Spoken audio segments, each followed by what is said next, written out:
you can convince us, we'll listen to you, Mr. Speaker.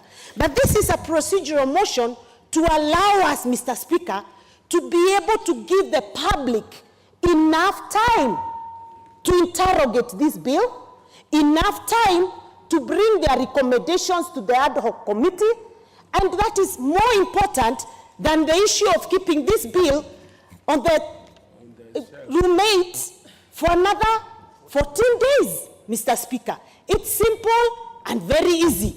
Let us not see problems where there are none. Let us not become so scared of every small move, even before you interrogate what it is that the move is meant to achieve. And I want to say this, Mr. Speaker. You know, I've always known Honorable Chris Wamalwa to be a guy who thinks right. I don't know what is happening today, Mr. Speaker. And I have never known him to listen to instructions. I've always known him to be a guy who speaks his heart, his mind, and I'm even sure he will still continue being the deputy minority whip. So he doesn't need to campaign too much. We support him, Mr. Speaker. Now that you mentioned... So can he allow for this bill to continue, Mr. Speaker? And with those few remarks, I beg to support. I have given you the floor.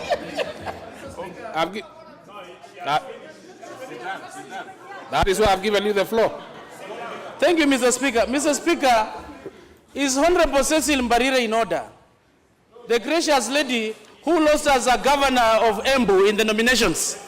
Is he in order, Mr. Speaker, to refer to me, Mr. Speaker, and I'm getting instructions from somewhere?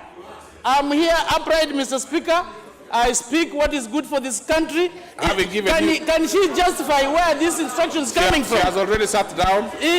She's supposed to be a good governor. Order, members. Now, Honorable Wamalwa, you are the one who was alleging that the leader of majority was not being very relevant. You are putting yourself in the same state by talking about other elections that are gone by that are of no use to the House at this point in time. So, Honorable Wamalwa, and by the way, I thought there was a lot of appreciations of the fact that you many times think straight and right. I don't know where the problem came. I thought that should have been something to be happy about. Now, I will give one more member from this direction and then come this direction. Now, let me go. And I am very uncomfortable with new names that especially from the older members. Now, there is one here called Honorable Losiakau. Now, I thought the member for Pokot South retained his seat, and he didn't use that name before. Thank you, Mr. Speaker. That was also not my his name in the last parliament. That's also my another name, and it's good it's coming to your attention now. Mr. Speaker, I would like to support this motion. And Mr. Speaker, we want to tell the country, and we're also urging our honorable members that let us not bring propaganda into the House.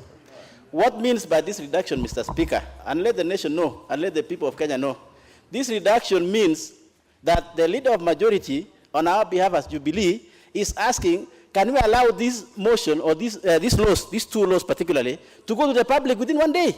That is a very good thing that needs to be supported. What is the problem? Yeah? What is the problem of that, Mr. Speaker?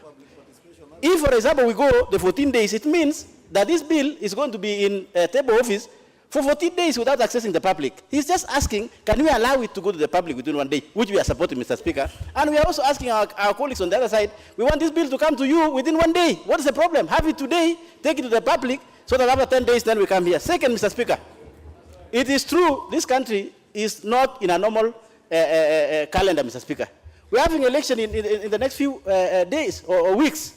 And therefore, allowing these things to go in the normal way, Mr. Speaker, we will have gone wrong, Mr. Speaker, as leaders. Number three, I want to tell my honorable colleagues who are saying, Mr. Speaker, that maybe there's an insinuation that we on this side are changing rules in the mid-game. Mr. Speaker, the referee of this game we are going on 26th has changed.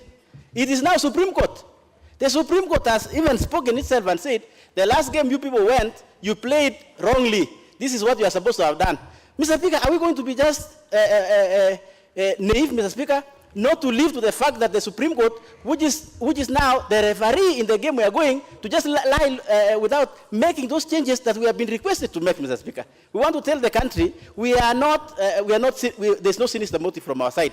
We are saving our country, and we are also following the rules of the Supreme Court. Mr. Speaker, Jubilee was not in the Supreme Court. Why are people thinking that these rules are ours? It's not ours. In fact, we are suspecting they might also be there, Mr. Speaker. We are saying the country is not in a normal calendar. Is that a fact that Jubilee was not in the Supreme Court? It's a fact, Mr. Speaker. We are not there. The leader of majority was not sitting. The leader of majority was not speaking, was not sitting where Maraga is sitting, Mr. Speaker. If he was there as Duale, not leader of majority, Mr. Speaker. So, Mr. Speaker, let us tell our nation that we want to save our nation, and we are appealing to our colleagues. We are supporting this thing to go to the public from today, Mr. Speaker, and they have a role, they have an opportunity to tell the public, have the bill from this afternoon, read it. And when the ad hoc committee, Mr. Speaker, will be formed, then the public will have an informed decision. There's no sinister motive. I'm supporting Mr. Speaker, and I'm urging our colleagues the other side to support it as well. I thank you. Okay, let's hear Honorable Junet. Thank you so much, please, Mr. Speaker. Let's avoid this issue of using Baba and Mama, you know. Mr. Speaker, I stand to oppose the motion, Mr. Speaker. Mr. Speaker, this House has standing orders that guides how it operates, Mr. Speaker. Mr. Speaker, if we read Standing Order 127, 1, a bill having been read a first time shall stand committed to the relevant departmental committee without question put. Number 2, notwithstanding paragraph 1, the Assembly may resolve to commit a bill to a select committee established for that purpose. And 3, the departmental committee to which a bill is committed shall facilitate public participation on the bill. Mr. Speaker, this House has no committees, Mr. Speaker. Mr. Speaker, this is a matter of putting the cart before the horse, Mr. Speaker. Mr. Speaker, this bill is supposed to be committed to a committee, Mr. Speaker. Mr. Speaker, the majority leader here said that in the afternoon he's going to form an ad hoc committee, Mr. Speaker. What is it, Honorable Maore? Mr. Speaker, with the experience of the Honorable Junet, he is aware and he has talked about an anticipated ad hoc committee, which will address what he's complaining about. Is he in order, Mr. Speaker, to anticipate the things he himself is quoting? Okay, that looks to me like it's a fairly valid. Mr. Speaker, but he's right. But proceed anyway. Honorable Maura has been away for some time, so the induction course only was 7 days, Mr. Speaker. That it was a few number of days. We need to increase to 1 month. Mr. Speaker, the ad hoc committee that was spoken to by the majority leader, that's supposed to be formed in the afternoon, Mr. Speaker, shall be done by a selection committee, Mr. Speaker. The selection committee, he is the chairman of that committee, Mr. Speaker. My party, which sits in this House, Mr. Speaker, has no membership of that selection committee, Mr. Speaker. So I'm wondering how he's going to form an ad hoc committee without having membership from all sides of the House, Mr. Speaker. Now, Secondly, Mr. Speaker, that probably is not factual, Honorable Junet. Mr. Speaker, I know. Because that's probably not factual because a select committee need not necessarily be formed by a selection committee. But, Mr. Speaker, that's what I'm saying. But proceed anyway, because you are actually prosecuting your case very well. I can tell you for sure that there is no membership from our side in any committee that will be formed for now in the near future, Mr. Speaker. Mr. Speaker, no, Mr. Speaker, why are you? I do not know why you are making the members very excited. Now, let me see if we can. Let's hear what is prosecuting. Then, if we still think we are not clear, then we will. In this House, the last time, Mr. Speaker. What's your point of order, the leader? Because really, I wanted the Honorable Junet to be heard fairly. Mr. Speaker, you have heard Honorable Junet, the de facto spokesperson of Baba, saying, I want to tell this House that there will be no committee that will be formed, either ad hoc or otherwise, from their side. Speaker, the only person, as per the standing orders, who can make that definite statement is the leader of minority, who is Honorable John Bandi. Speaker, are we seeing a coup within the opposition? That Honorable Junaid wants to take over a legitimate office of another member through a group. Honorable Junaid, proceed. I can see you have only some 3 minutes. I don't want Mr. Speaker, I'm holding, squandered by members. I'm holding brief for the minority leader, Mr. Speaker, who is away on an official business for the party. Mr. Speaker, Mr. Speaker, the last time we discussed, Mr. Speaker, the last time we discussed amendments to a bill on election, like one we are about to discuss, Mr. Speaker, in the 11th Parliament, Mr. Speaker, was a very important matter, Mr. Speaker. I remember we formed a bipartisan party, Mr. Speaker, where even I served, Mr. Speaker. The issue was so important, Mr. Speaker, not the way it is being handled casually like this, Mr. Speaker, that because you have numbers, you can just bring amendments to the House, Mr. Speaker, and you expect them to go through, Mr. Speaker. These are very important matters to this country, Mr. Speaker. This is changing the rules of the game in the middle of the game, Mr. Speaker. And I'm sure, as if I had Jubilee very clear, they said the president won the election, Mr. Speaker. If he has won, you don't need to change the rules, Mr. Speaker. The rules should remain the same, and he will still win with the old rules that he used, Mr. Speaker.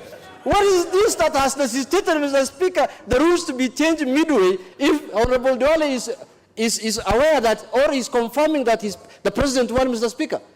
Mr. Speaker, under Article 10 in the Constitution, Mr. Speaker, under values and principles, Mr. Speaker, when Parliament is enacting a law, Mr. Speaker, they must regard the matter of national unity, Mr. Speaker. We have to address ourselves to these amendments, whether they are enhancing unity, Mr. Speaker, or they are going to create disunity, Mr. Speaker. Because for sure, and from the instructions that I have, Mr. Speaker, we are not going to allow these amendments to go anywhere, Mr. Speaker. I can tell you for free. Mr. Speaker, these are very important issues that should be canvassed in a bipartisan manner, Mr. Speaker. Can you protect me from my grandfather, Jimmy Angwenyi, Mr. Speaker? Jimmy Angwenyi is a grandfather, Mr. Speaker. Order, Honorable Junaid. I would have wanted to protect you. But you see, you are completely wading into the merits of the bills that will come. And yet we had agreed that we really need to only talk to So I'm coming back to Mr. Speaker the reduction of the period. I stand guided. Now, this particular motion. And by the way, you only have less 5 than a minutes. Minute. Less than a minute. So, Mr. Speaker, these issues, I don't support this motion because, Mr. Speaker, these issues are grievous matters, Mr. Speaker, to this country. Mr. Speaker, I request the majority leader to shelve this bill. Let us discuss it in a bipartisan manner, Mr. Speaker. Let us look at the merit of the issues that they want to bring. And, Mr. Speaker, ordinarily, the people who should be bringing amendments of this nature are IEBC, Mr. Speaker. They should be the originators of these matters, Mr. Speaker, because they are the ones who are going to conduct the election, Mr. Speaker. Unless Jubilee wants to be a player and at the same time want to conduct the election and the referee, Mr. Speaker. Now, your time is over. No, it's still your on. time is over. No, it's still on, Mr. Speaker. No. I had added you a minute. The time is over. It's over. Now, I am very surprised that Jimmy Angwenyi today is top on the list. It's not normal for the grandfather of this house. It's not normal. Hardly does he place a card somewhere. This must be of very great interest to you. Thank you. Thank you, Mr. Speaker. No, hold on, Honorable Jimmy Angwenyi. What is happening with the member for Samburu? Because I can see she is putting up her hand and menacingly approaching the chair. What is it? Is it something that is offensive to this great lady? Thank you, Mr. Speaker. Mr. Speaker, arise. No, what is it? Thank you, Mr. Speaker. Okay, Mr. Speaker. Honorable Eshomo, I will recognize you slightly after Honorable Jimmy is through. Okay. Yes, proceed, Jimmy. Thank you, Mr. Speaker. Mr. Speaker, I rise to support this motion. And I support it for the sake of this country. Mr. Speaker, I'm surprised. My friend there, Chris Wamarwa, and my friend, the spokesman of the Baba, that they are opposing this motion. Mr. Speaker, they are the ones who went to court saying that electronic system was hacked. We want to correct that situation. so they don't have to complain. So that nobody acts, Mr. Speaker. And they will have the agents in every polling station in the country, and in every tallying center in the country. And they will escort the ballots to the tallying center in the nation. So there will be no hacking. If there is any hacking, it will be counteracted by the manual system. Mr. Speaker, a country as advanced as Germany has gone back to manual system. There used to be electronic, but they found out that some smart people can hack the system. So they have gone manual. Who are we Kenyans, where 99% of Kenyans have not even seen a computer, let alone knowing about how it works? Who are we to stick by electronic transmission when you can do it manually, like the German has done 2 days ago or 3 days ago? Mr. Speaker, again, the motion seeks only to avail the bill to the Kenyans who might be interested in discussing it, to give them time to discuss it. In the case of a select committee, another committee, we are doing it simply because my friend Junet has not advised his boss to allow his party to participate in committee forming. They are the ones who have not presented their names, Mr. Speaker. But we cannot hold this house hostage to the whims of 1 or 2 people in this country. This house must rise up and represent the people who have elected us, make the legislation for the people of Kenya who have elected us. Those bosses can do their own thing, but we must do what we are supposed to do for Kenyans. With those few remarks, I beg to support. I can see there are quite a lot of members shouting point of order. I am unable to trace them because the intervention slots here are 8, and I can only see 4, and most of them do not seem even to be interested in the... So let me give members to contribute. Yeah?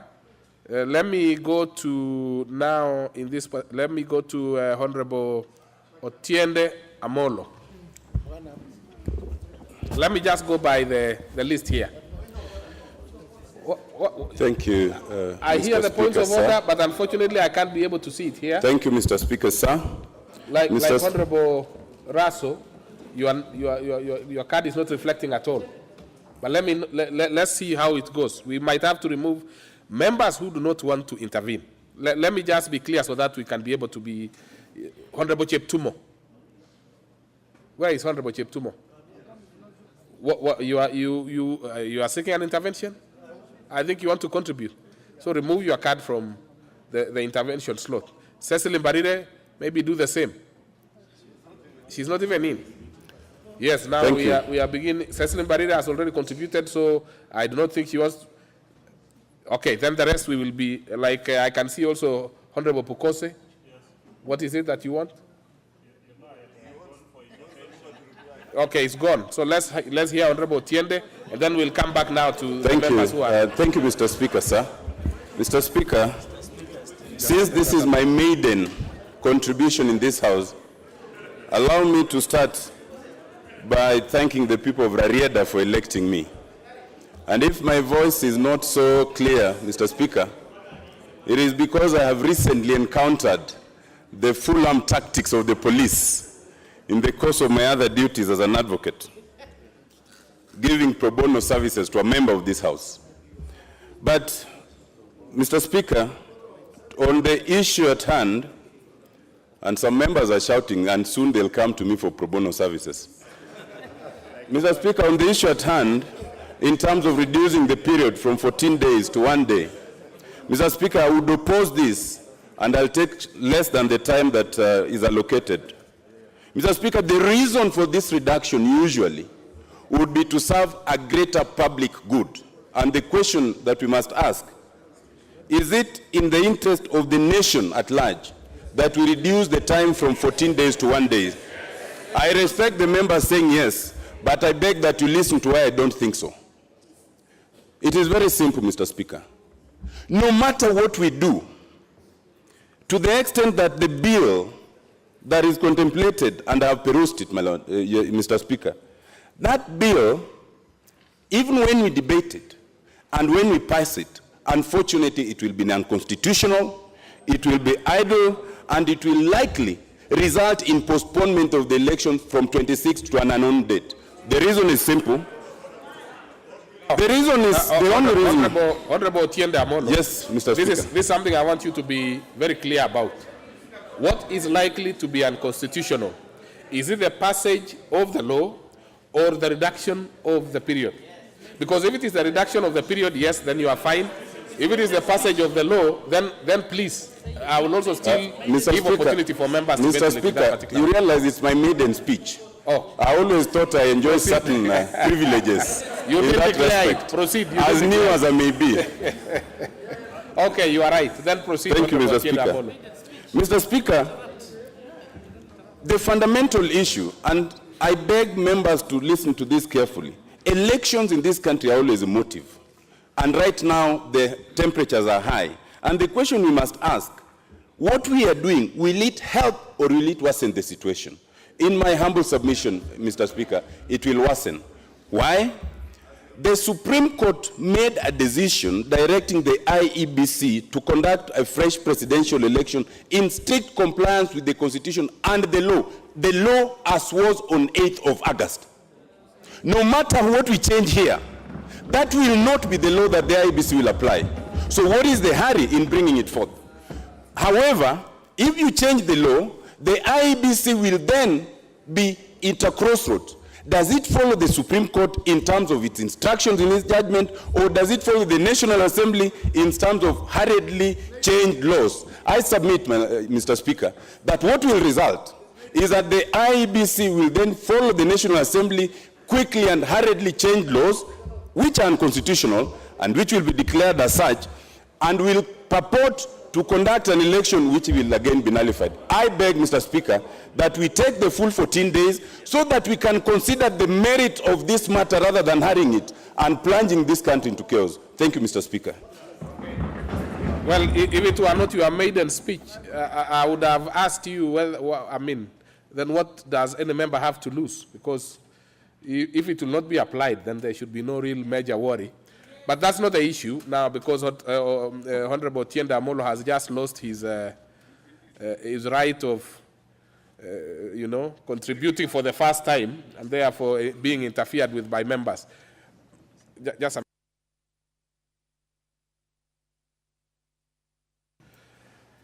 So, members, now I want us to agree. This is basically a procedural motion. Yeah, I'll give you Honorable Manzo later. This is a procedural motion. Now, I want us to agree, because procedural motions, you still have an opportunity in, and I can see the request here 65. I want to make a decision to give 2 members from the minority and maybe 3 members from the majority, because they are a bit a bigger group. I mean, and as I do that, just listen. The reason why I'm saying 3 is because Otiende Amolo has just spoken. So obviously, to balance. So members, but that is the kind of thing I want us to do. You'll make your decision anyway. My good friend, Honorable TJ, I would have given him, but he's just walked in, so you'll have to listen to what the members are saying, just in case you want to repeat what members have spoken. So I'll give members who have been here. Now, let me give Honorable Leshomo. Honorable Leshomo, because I had promised.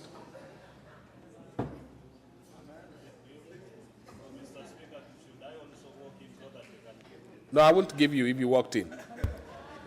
Proceed, Honorable Leshomo. Yeah, asante sana Mheshimiwa Spika kwa kunipatia hii nafasi. Ya kwanza ningeshukuru wananchi wa kaunti wa Samburu kunichagua, kunirudisha tena hii nyumba. Hii ni mara yangu ya 3 na nasema shukrani kwa hiyo yote. Nafikiri walijua kazi mingi ili nimefanyia, ndio wananipenda namna hiyo. Nikitoka hapo, Mheshimiwa Spika, mimi naonelea Mheshimiwa Spika, tumechaguliwa kuwa leaders wa Kenya na leaders wa kuja kufuata sheria kwa hii nyumba.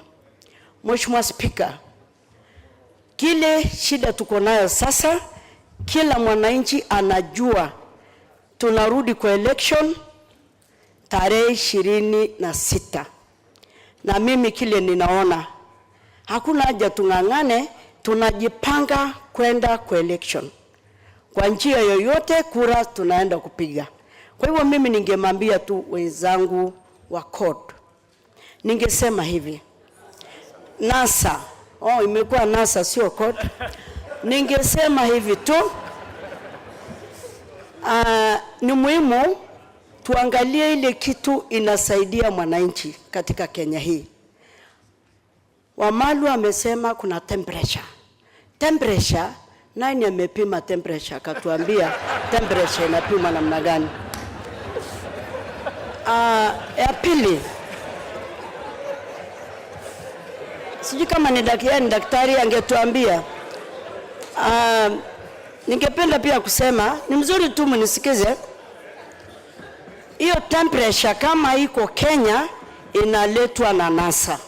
Kila mtu anajua hivyo. Kwa hivyo tukitaka wakitaka kuteremsha hiyo temperature, hawa wenyewe ndio wataenda kuteremsha hiyo temperature, kwa sababu ni NASA ndio analeta temperature katika Kenya. Na ningesema hivi, tunaunga mkono hii washa imeletwa kwa njia yote inatakikana. Kwa hivyo wacha nimalize. Ningesema tu ningesema okay. What is your point of order, Honorable Kajwang? Temperature mteremshe. Nyinyi ndio mnalete kama hiyo ndio nauma nyinyi kwa Kiswahili. Mr. Speaker, sir. Hiyo ndio inafaa iletwe. On a point of order. No, you see. Mr. Speaker, sir. We call it hoja ya nidhamu. Mr. Speaker, sir. Hoja ya nidhamu. I've been thinking through in Swahili. Then, Mr. Speaker, sir, there is this thing called temperature, Mr. Speaker. Can we identify this thing called temperature and see what it is? Order.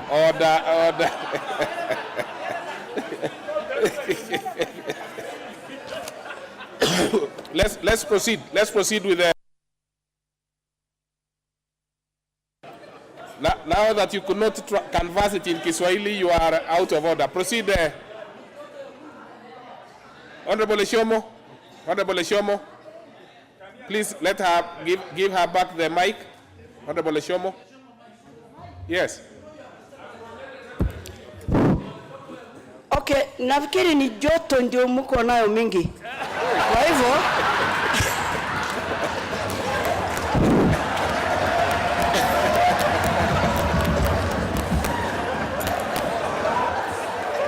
hivyo Mr. Speaker, joto ikiwa na joto mnakunywa maji baridi alafu joto inapoa. Kwa hivyo ningeomba tu hiyo joto turudishe hiyo joto, ndio tuone Kenya yetu bila itaendelea. Kwa hivyo ile mimi naomba, kwa sababu hiyo joto pia mko nayo, ningeomba Mheshimiwa Speaker, patia hawa nafasi waongee sana. Unajua ukitoa hiyo joto tupige kura tumalize, kwa sababu sasa hivi tukianza kupiga kura watatoka nje. Na ukitoka nje, tafadhali ukitoka nje ujue mwananchi amekuchagulia huje hapa, au kuchagulia utoke nje. Kwa hivyo mpewe nafasi, Mr. Speaker, patia nafasi waongee sana, watoe hiyo joto. Asante. Okay, I'll give Honorable Maanzo and contribution, please, if you don't mind. Contribution. Yes. Yes.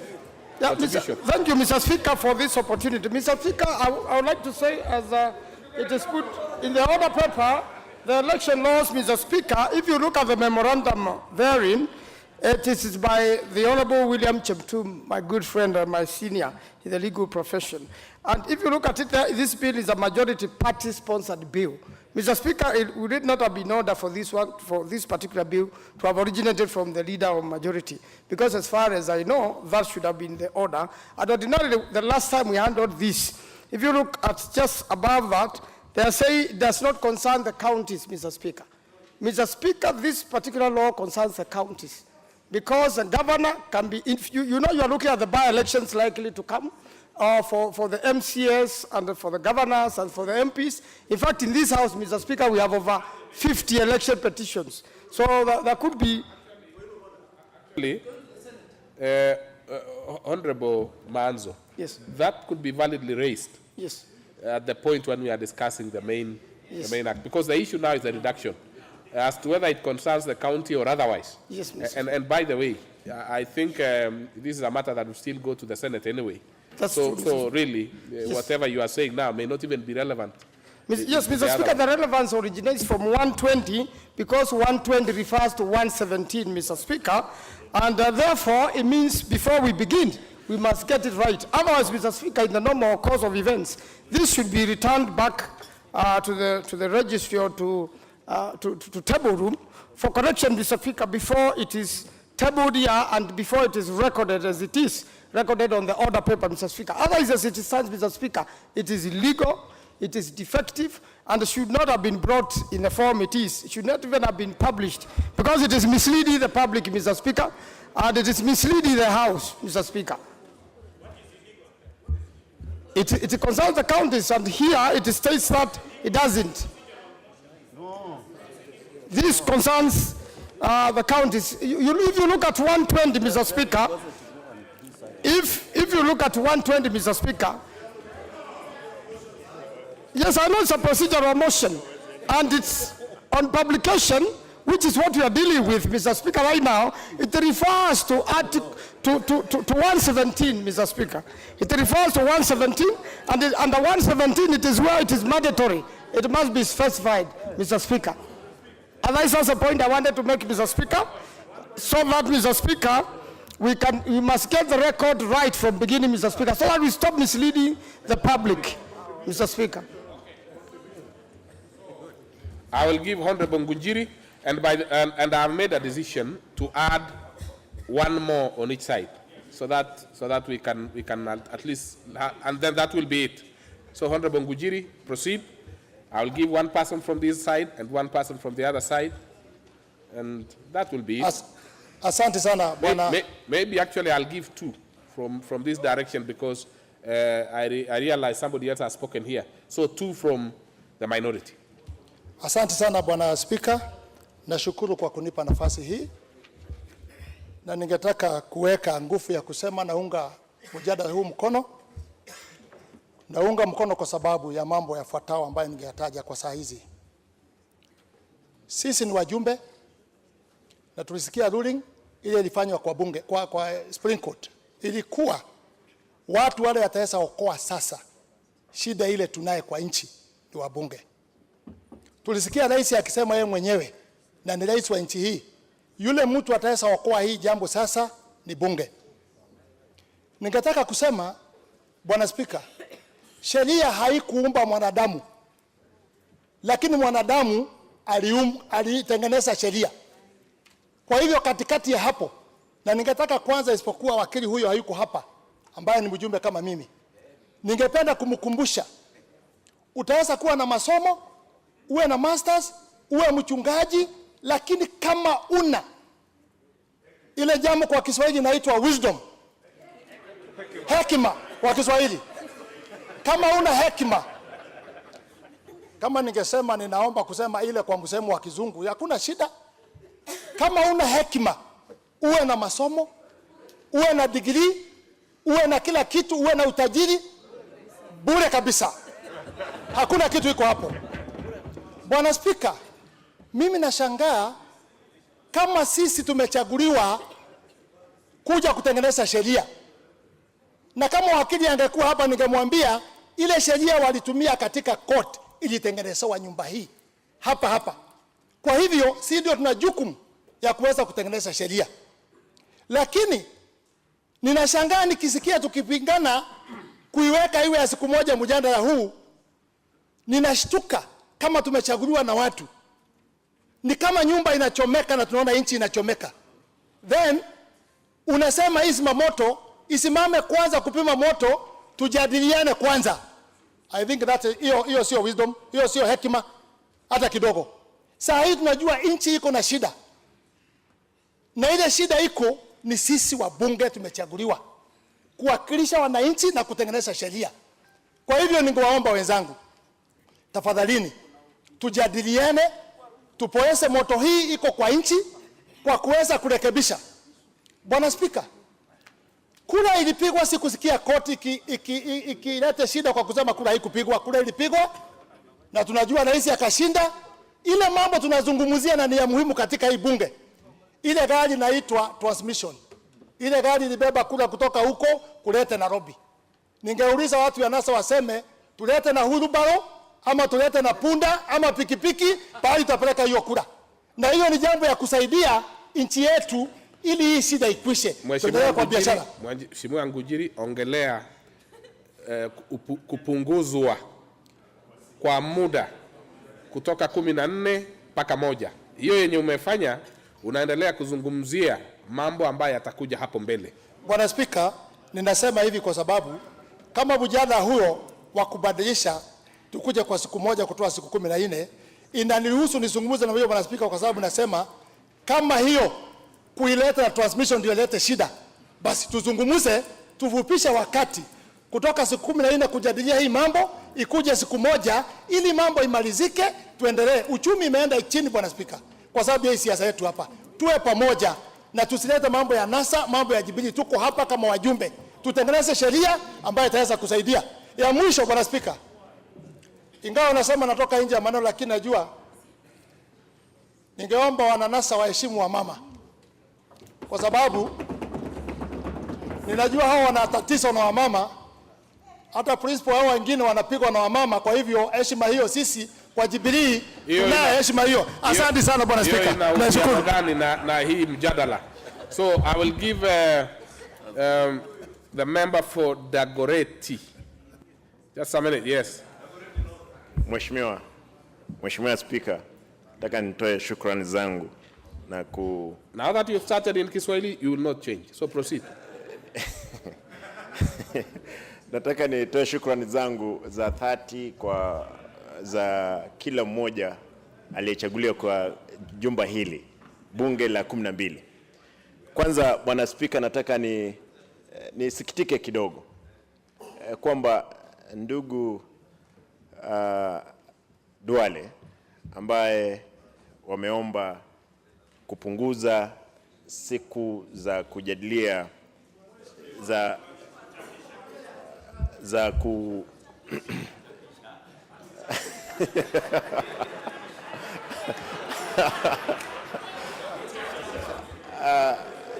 Bwana Spika, nataka nizungumzie masuala muhimu ambayo lazima tukubaliane, kwa sababu lazima tufuatilie sheria ambazo zipo kwa kuhakikisha kwamba ndio ukweli kwamba waheshimiwa wamesema vizuri kwamba kuna joto jingi katika nchi yetu, na ili joto nataka tuhakikishiane kwamba litakuwa kubwa. Wacha lile lipo sasa, litakuwa nyingi, wengine mtaruka kwa madirisha mkielekea nje.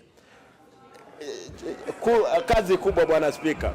Nataka kusema kwamba joto hili tutahakikisha kwamba tumeliweka na makuni nyingi sana, kwamba ambazo lazima, kwa sababu ni tabia mbovu. Ni tabia mbovu na ni nia mbaya wakati watu wenye akili ndogo wanataka kuongoza wenye akili kubwa. Hiyo ndio shida iliyopo. Ndipo unaona Bwana Spika, wenye akili ndogo ukiwapea nafasi kuongoza wataharibu nchi.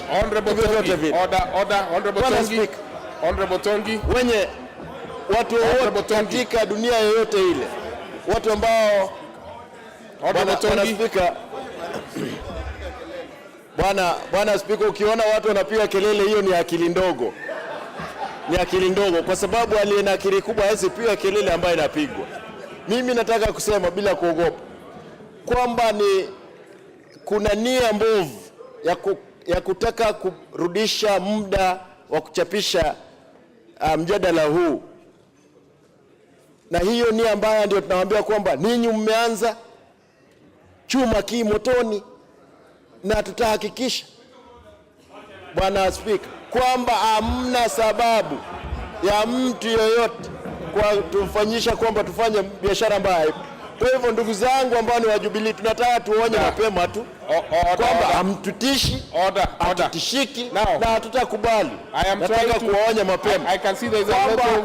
Sasa ndio mtajua kwamba kiko motoni na kiko I'm having a problem because they are na hakuna mchezo, hatuchezi na nyinyi. Now let me give the one I can see here. Na sisi nchi hii lazima tutailinda kuliko ninyi mnaodhani. Honorable Bukose. What is it, Honorable Bukose? What is it? Thank you, Mr. Speaker. Is it me or him? I can see you are not ready, Honorable Bukose. So Honorable Ishungwa has a mic. No, okay, proceed, Honorable Bukose. Let me tell you, Honorable members, the challenge I'm having here. The intervention slots are basically 4 slots. Okay. I am having 18 members pressing the intervention, so it's a bit of a challenge. That is the issue of transmissions we are talking about. So, Honorable Bukose. Honorable Speaker, Bwana Speaker, nasimama kwa hoja ya nidhamu nikitaka kujua kama Mheshimiwa Simba Arati ako ni sawa yeye kuweza kutuonyesha kidole na kutuambia kwamba chetu kiko motoni na kutumia vitisho kwenye hotuba lake la siku za kuchapisha, kupunguza siku za kuchapisha kutoka siku 14 hadi siku 1, kwamba hilo ni kwamba tumefanya jambo ambalo linaweza kustahili sisi kutishwa. Ni jamaa ambaye anauza mboga Kawangware, Bwana Speaker. No, order, members. Na mimi ni daktari hapa, Bwana Speaker. Please, I think we might have to really end this debate quickly because I realize we probably are drifting to irrelevancies. Of course, the issue of Chuma Chako Kimotoni, I thought it's just an expression. Let's leave it at that. But this issue of big brains and small brains, we can afford to leave it for another time. So, Honorable Arati, moderate yourself. Honorable Bukose, also moderate yourself. Now, wind up because you have a minute, and then I'll give one member here, one member, and then we are through. Nashukuru Bwana Speaker, na nataka niwaambie kwamba mimi ninapoongea lazima nikunje kidole, nifanye hivi kila mahali. It's okay, kwa hivyo ndugu yangu, wind up. Kunielewa pia ni ngumu. Kuelewa ni kipawa bwana. Nataka nikueleze. Bwana Speaker, mimi nataka kupinga. Mimi nataka nipinge kutoka mwanzo kwamba madhumuni na nia ya kupunguza wakati ni ambao ni mbovu. Bwana Speaker. Honorable Bukose, what is it, Honorable Bukose? Bwana Speaker. Hapana. Bwana Speaker. Yes, what is it, Honorable Bukose? Bwana Speaker. Yeah. Bwana Arati anaposema masomo yangu na yake haitoshani. Bwana Arati ni mtu sidhani kama amefika hata chuo kikuu. Mimi ni daktari, Bwana Speaker, ambaye niko na masters. Ni daktari ya upasuaji. Hatuwezi kulingana na Bwana Arati kwa masomo. Okay. Order. Order. We'll leave it there. Honorable Angela. Honorable Angela. Honorable Angela. Order. Oh, order members. Order members. Order members. Order members. Now you see some order members. Order. Order. This excitement can be expressed in a different manner in terms of voting. So let us leave it there. I'm giving Honorable Wanjala. No, you are finished. So Honorable Wanjala, then I come this direction, and then we'll take a vote. Thank you, Mr. Speaker. I'm Honorable Raphael Wanjala, the MP for Budalangi. First, Mr. Speaker, I want to thank the people of Budalangi for having voted for me after staying out for 10 years, Mr. Speaker. Mr. Speaker, I stand to oppose this motion. Mr. Speaker, when I look the members seated in this house, Mr. Speaker, and I see their faces, Mr. Speaker, I came here in 1998, Mr. Speaker, when I was 30 years. But I don't see, when I look at these faces, Mr. Speaker, most of them are new faces and they were not in the struggle of the second liberation of this country. But Mr. Speaker, we have come from far, and I want them to listen. Because one member said there, Mr. Speaker, it is not about education, it is about wisdom, Mr. Speaker. Mr. Speaker, I can see Honorable Mbarire, Mr. Speaker, and it is only among the ladies seated on the other side, Mr. Speaker. The Mbarire is the only one whom we were with, Mr. Speaker. She knows where we have come from and how many women were in this house and how many women are there today in this house, courtesy of the struggle, Mr. Speaker. Therefore, Mr. Speaker, when we are in this house, we need to be serious and make laws for posterity, Mr. Speaker. We are not making laws for our today's gain, Mr. Speaker. And Mr. Speaker, I have experience. When I came in this house, the person I removed was a minister, and he was called James Charles Nakwango Sogo, Mr. Speaker.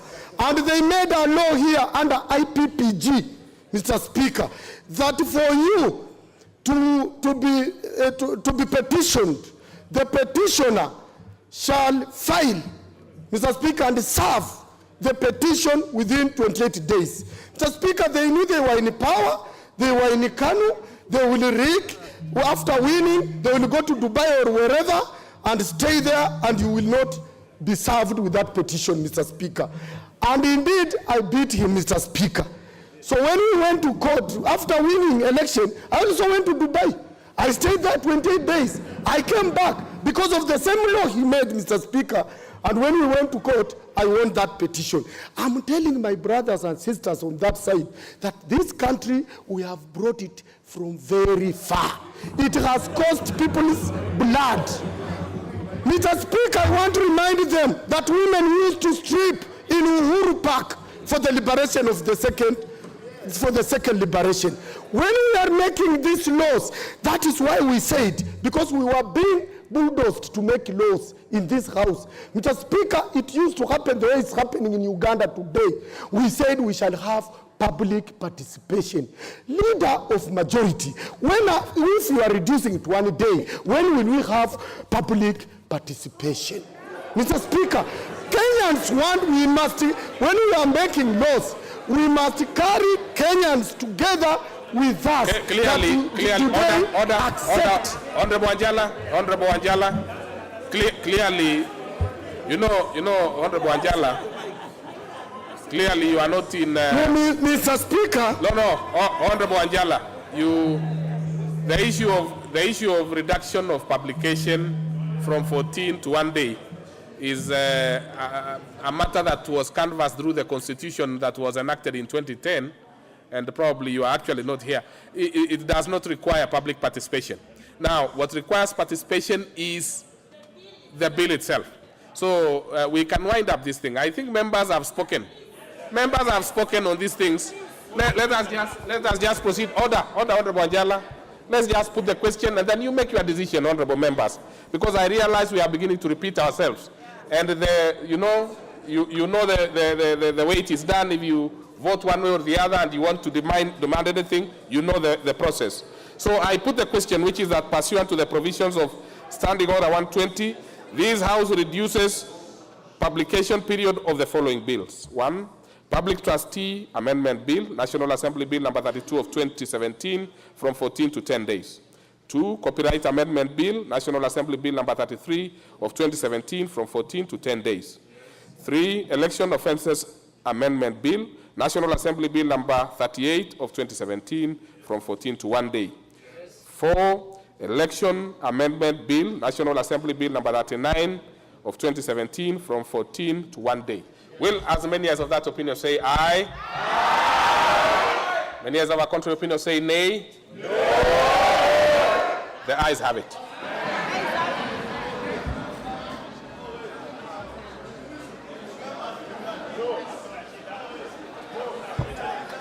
Remain standing, honorable members, for us to determine whether we have the numbers. Remain standing, those members who are standing, so that we can make that decision. I think we have more than the required 30 number, and therefore the division bell is going to be rung for members to vote. So proceed, honorable members. I order the bell to be rung for 10 minutes. Pursuant to the provisions of Standing Order 120, the House resolves to reduce the publication period of the Public Trustees Amendment Bill, National Assembly Bill number 32 of 2017, from 14 days to 10 days. The Copyright Amendment Bill, National Assembly Bill number 33 of 2017, from 14 days to 10 days. The Election Offences Amendment Bill, National Assembly Bill number 38 of 2017, from 14 days to 1 day, and the Election Laws Amendment Bill, National Assembly Bill number 39 of 2017, from 14 days to 1 day. The majority did have their way. The ayes having it, and the nays deciding that that should not mark the end of that, and hence the members thought that it would be necessary for the House to head into the division courtesy of the standing orders. The Deputy Speaker, the Honorable Moses Chiboy, then ordered the division bell be rung for 10 minutes, and what is happening currently is that the members are getting ready to begin a voting process that will determine whether or not that procedural motion will be sailing through this House. And among those things, or those agendas that have really ignited debate, is the Election Laws Amendment Bill, National Assembly Bill number 39 of 2017, which some of the members opposed to the proposal argues that it will not work for the benefit of the presidential election, which will be which will be conducted on the 26th day of October 2017. The Election Laws Amendment Bill seeks to bring some amendments to the Elections Act, and among those amendments is that the electronically and manual transmitting of the tabulated results of an election for the president from a polling station to the constituency tallying center and to the national tallying center, and the tally and verify the results received at the constituency tallying center and that of the national tallying center, among others. And among the amendments is that where there is a discrepancy between the electronically transmitted and manually transmitted results, the manually transmitted results shall prevail. Any failure to transmit or publish the election results in an electronic format shall not invalidate the result as announced and declared by the respective presiding and returning officers at the polling station and constituency tallying centers respectively.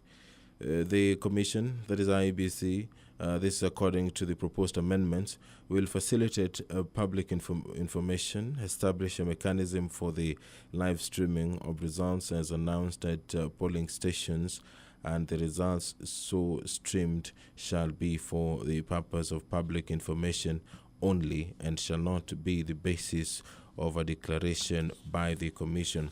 Those are some of the proposed amendments to the election laws, which a section of the House are arguing that the hurrying through of such amendments will be in contradiction to the constitutional provisions. Also, among the proposed amendments are with regards to the procedure at fresh presidential election, where pursuant to Article 140, Paragraph 3 of the Constitution, a presidential election is invalidated by the Supreme Court on a petition.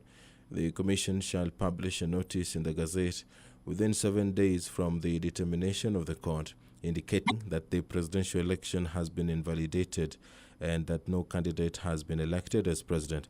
Also, announce the date for fresh election pursuant to Article 140, Paragraph 3 of the Constitution, and publish the names and political parties of the candidate to participate in the fresh elections.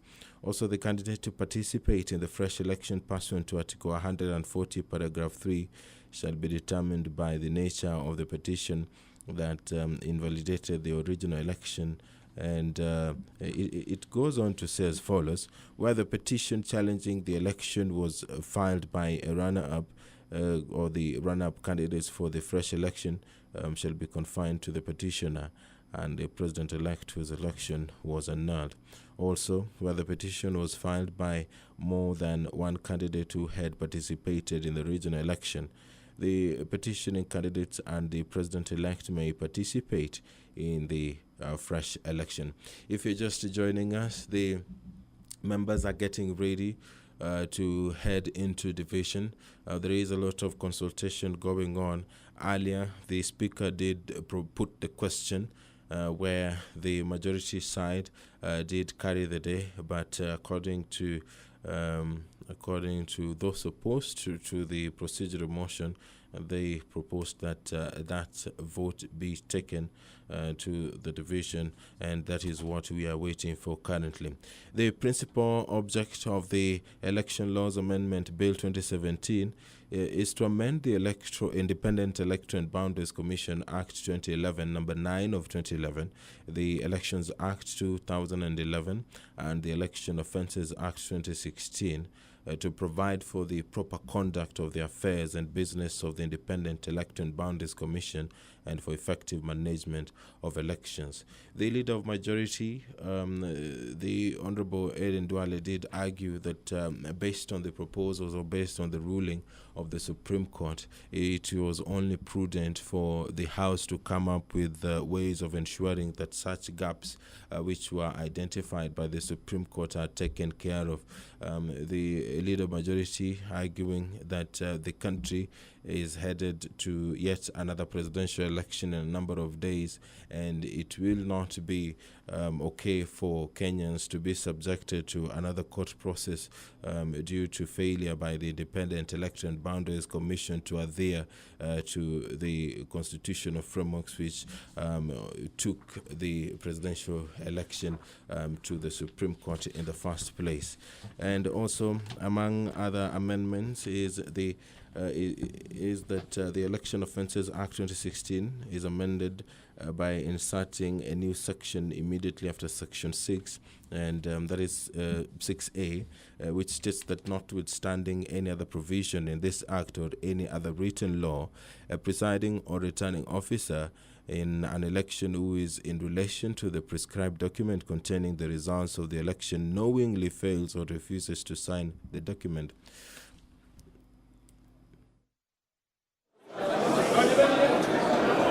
Order, members.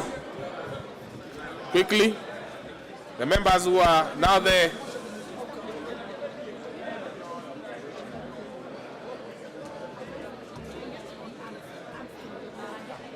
Okay. Yes. You can see them. They are already I really wish you can come. I wish you can come and see them, but when you have a party, come and tell me and give me the next one. But don't remove your card now. When you remove it, okay, everybody will be removing now. So you log in immediately so that we speak to the next one. It's the same thing. It's the same thing. Listen. Those who are not going to vote should register with the club. Okay. So members, now kindly, first the bus should be closed. Close the bus, please. Now, honorable members, I do understand, of course, that there are members who do not have cards. Now, those members who do not have cards for any good reason, right now we still think there are some members who have not picked their cards.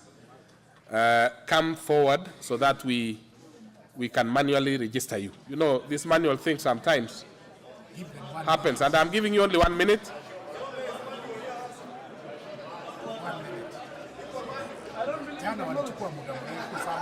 Yeah, so members, please do that quickly. 1 minute is about over. Those who do not have cards.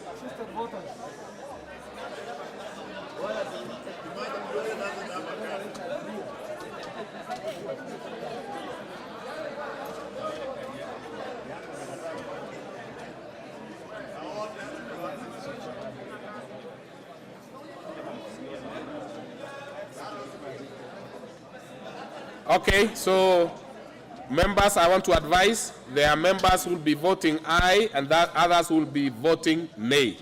There are also others who want to abstain. Those who want to abstain, you will have to register. For the members who are here, you will be, of course, be shown what to do up here. So I'll proceed and, for clarity purposes, put the question, then we'll go to the normal process. So I put the question. Order members and the new members. Once the 1 minute is over, you avoid moving up and about. Order members, the ones who are standing there. The 3 lady members, not yet, not yet. There is a lot of movement. I am surprised that there are members who were not sure whether they had cards or they didn't. So now, I put the question, which is that pursuant to provisions of Standing Order 120, this House resolves to reduce the publication period of the following bills. 1, the Public Trustee Amendment Bill, National Assembly Bill number 30 of 2017, from 14 to 10 days. 2, Copyright Amendment Bill, National Assembly Bill number 33 of 2017, from 14 to 10 days. 3, the Election Offences Amendment Bill, National Assembly Bill number 38 of 2017, from 14 to 1 day. The Election Laws Amendment Bill, National Assembly Bill number 39 of 2017, from 14 to 1 day. Now, the members who are supporting this motion will vote aye. That is yes. The ones who are opposed will vote no. And the ones who will abstain will come here. You decide not to be on one side or the other. Now, the first step you do is to log out. All members who have cards, log out. And it is an order, honorable members, so you quickly do it. Because I still see there are 5 members who have not logged out. Sophia Noor, Mariru Karaoke, surely. Kutuny, yeah, Kutuny, and Tum Chebet. Remove the cards. The reason why all these cards must be removed is so that nobody votes for the other. Every card has been removed. Now you have 60 seconds to log in, starting now.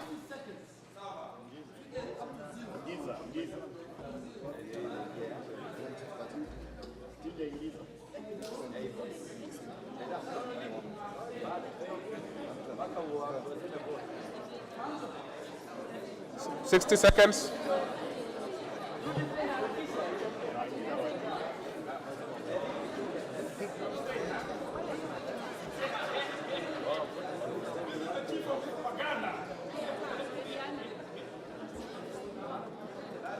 Honorable members, make sure you quickly, because it's about time. We have, is it 20 seconds to go? 20 seconds to go. Okay. 60 seconds. Now, it is your turn now to vote. To vote for 60 seconds. Vote.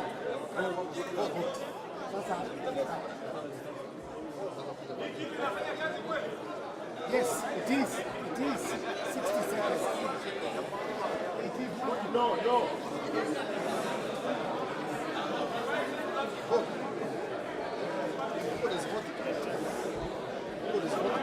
They are voting. They are voting.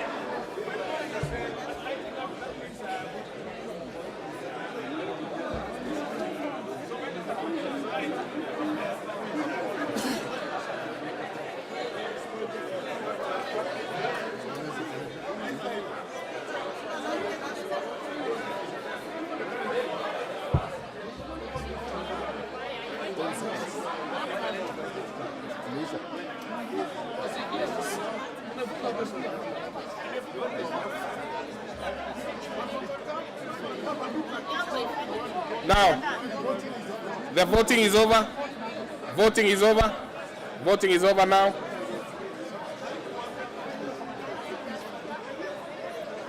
I'll allow him. Just allow him. Allow him.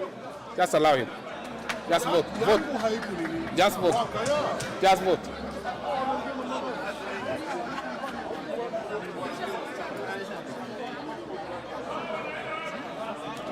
Now, no more.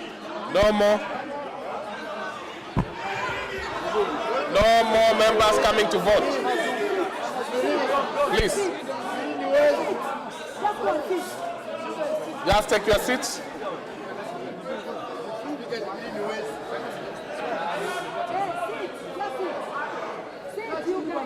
Now, no more members would come. The voting is over. Voting is over. No more new members coming to vote. The 60 seconds.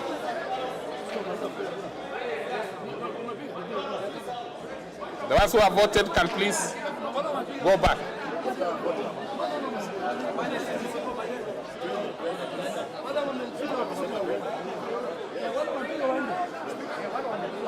Yeah, those ones who have voted can go.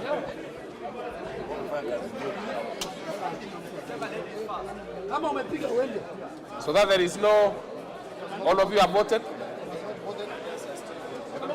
You have not voted.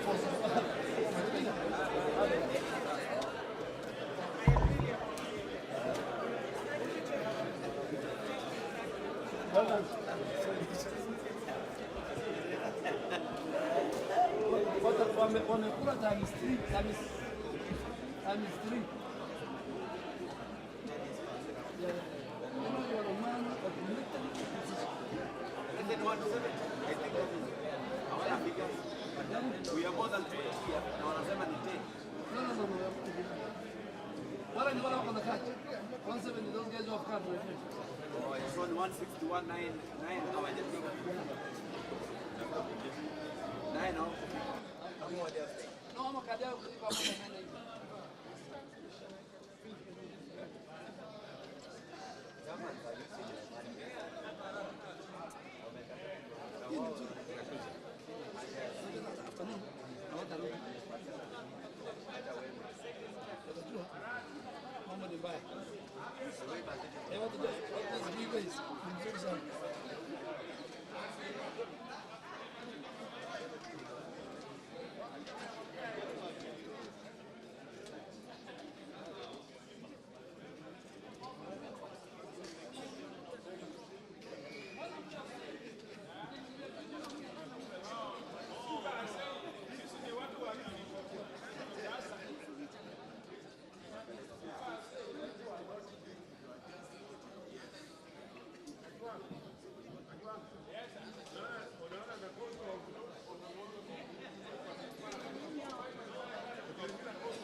Once you are published, now what is it? What was the spirit of having reduce it so that you can start your time? Then you don't have time. You will have to wait until the 14th day to go to the public. So you must go now. So after tomorrow, public is participating.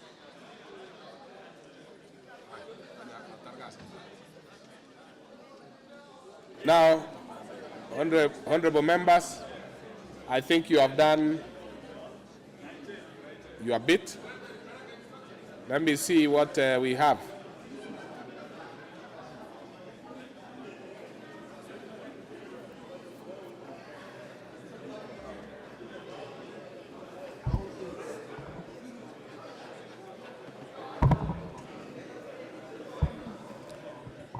And as we wait for results, honorable members, particularly the new ones, learn to be inserting your cards in time, on time rather, because sometimes it becomes difficult to, because the older members are very quick to insert their cards and make requests. I see now there are a few new members doing it, which is good. Now, honorable members, these are the results from the electronic transmission. Ayes 120, nays 41. Abstentions nil.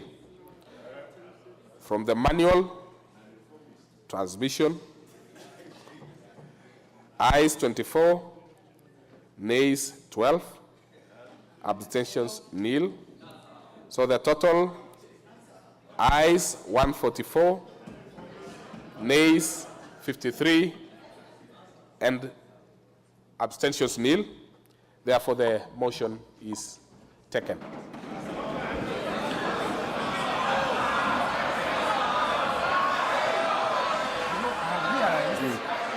Most members, some members have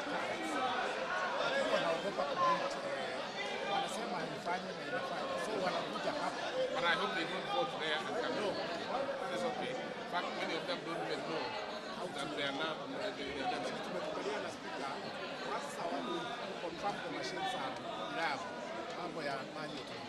kabisa.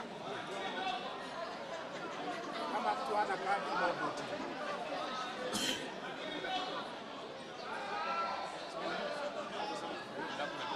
No, it's okay. They are free.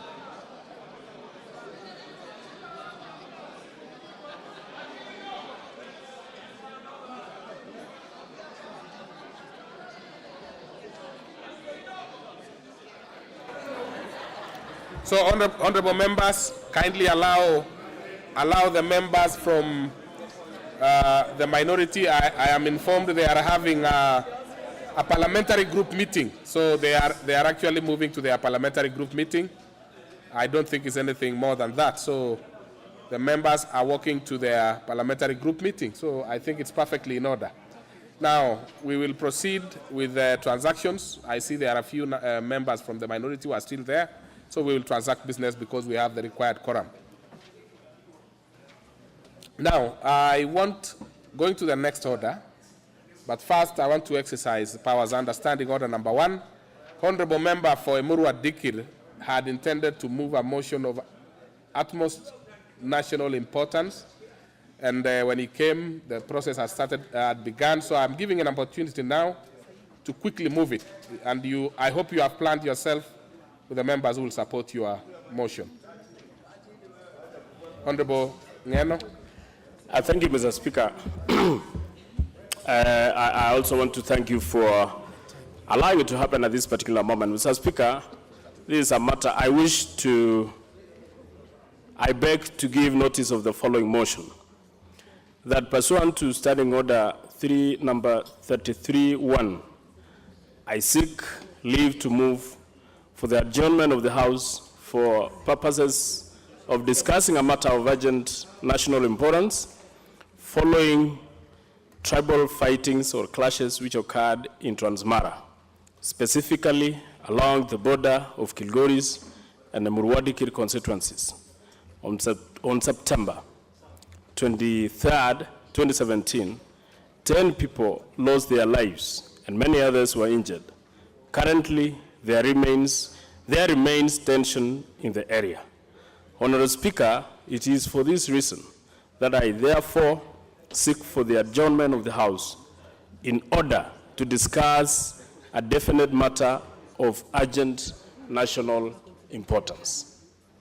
Mr. Speaker, I wish the leader to move this motion of adjournment and request the leader of majority to second. Mr. Speaker, I don't need to second, but just to give him the required numbers, support. I support. So, let's see. I mean, it's overwhelming. So, now that you support that, we will adjourn the House at 12:30 for 30 minutes. 12:30. So, Honorable Ngeno, I hope you'll be in to proceed. But now it's a property of the House, either way, even if you are not going to be there. So now let's go to the next order. That is taken. 12:30, Honorable Ngeno, 12:30.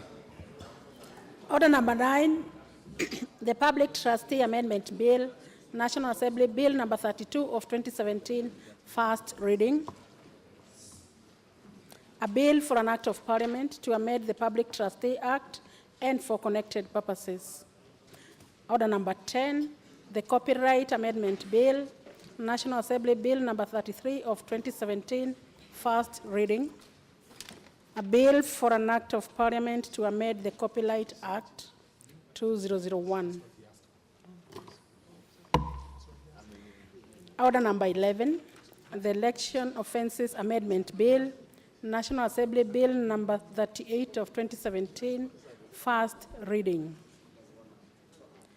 A bill for an act of parliament to amend the Election Offences Act 2016. Order number 12, the Elections Laws Amendment Bill, National Assembly Bill number 39 of 2017, first reading.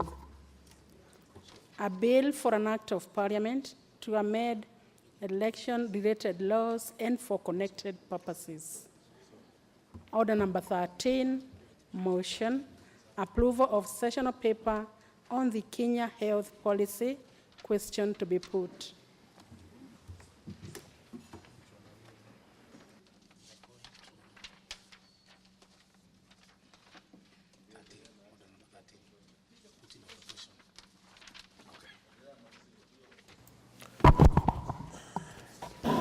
Honorable members, I confirm that we have the required numbers, and I therefore put the question, which is that this House adopts the sessional paper number 2 of 2017 on Kenya health policy for the period 2014-2030, laid on the table of the House on Wednesday, September 13th, 2017. Will as many as of that opinion say aye? Aye. Many as of our contrary opinion say nay? The ayes have it. Order number 14, motion, approval of ratification of the Nile Basin Cooperative Framework Agreement, question to be put. On that one also, the debate had been closed, and I therefore put the question, which is that cognizant of the report of the Select Committee on Regional Integration of the 11th Parliament on ratification of Nile Basin Cooperative Framework Agreement, and pursuant to Section 8 of the Treaty Making and Ratification Act 2012, this House approves the ratification of the Nile Basin Cooperative Framework Agreement. Will as many as of that opinion say aye?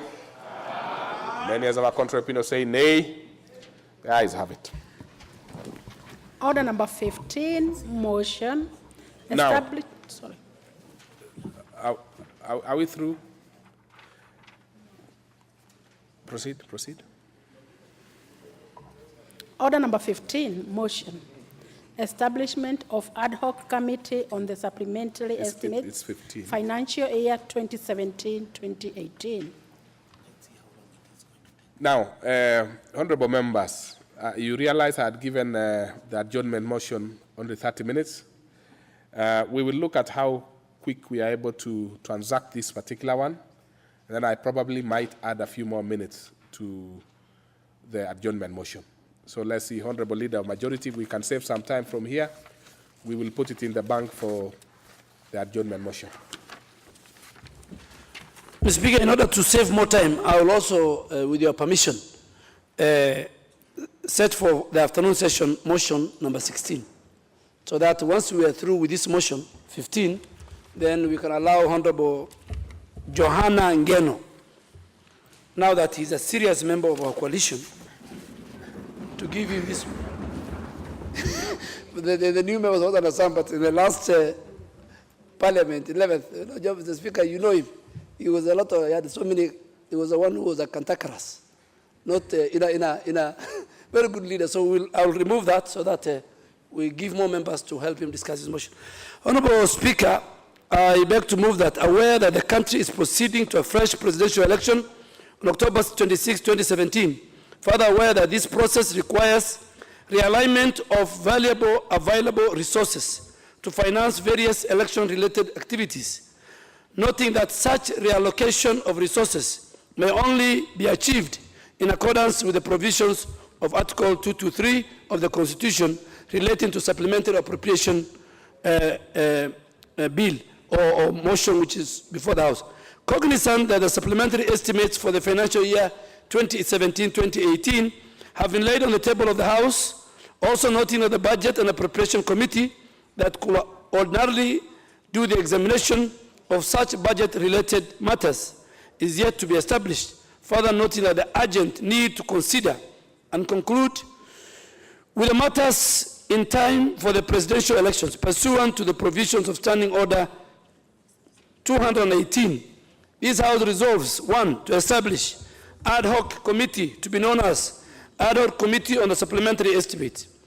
2, to undertake the functions of the Budget and Appropriation Committee as contemplated in the standing orders in relation to supplementary estimates, in particular supplementary estimates for the financial year 2017-2018 and any legislation related to those estimates.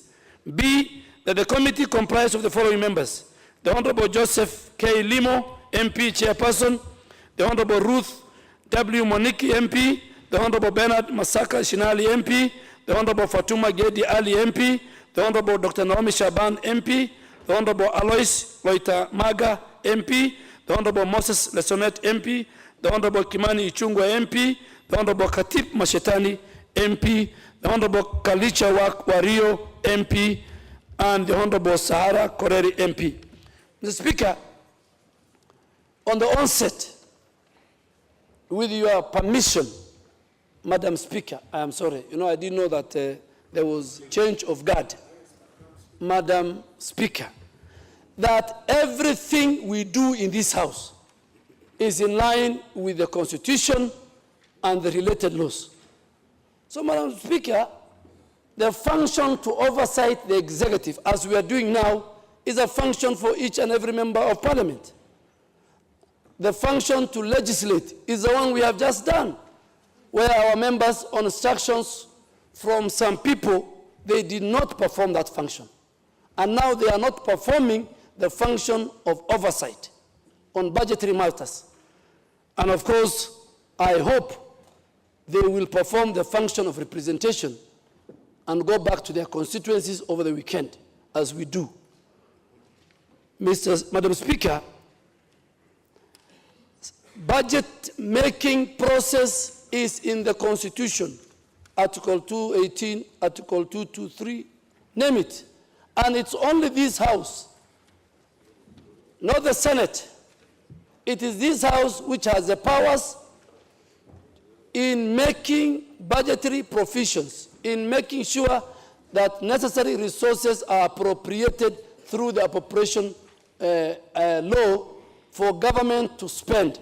And it is a function of this House to follow those monies we have appropriated to see whether they are being used in the most efficient and prudent use as far as public resources is concerned.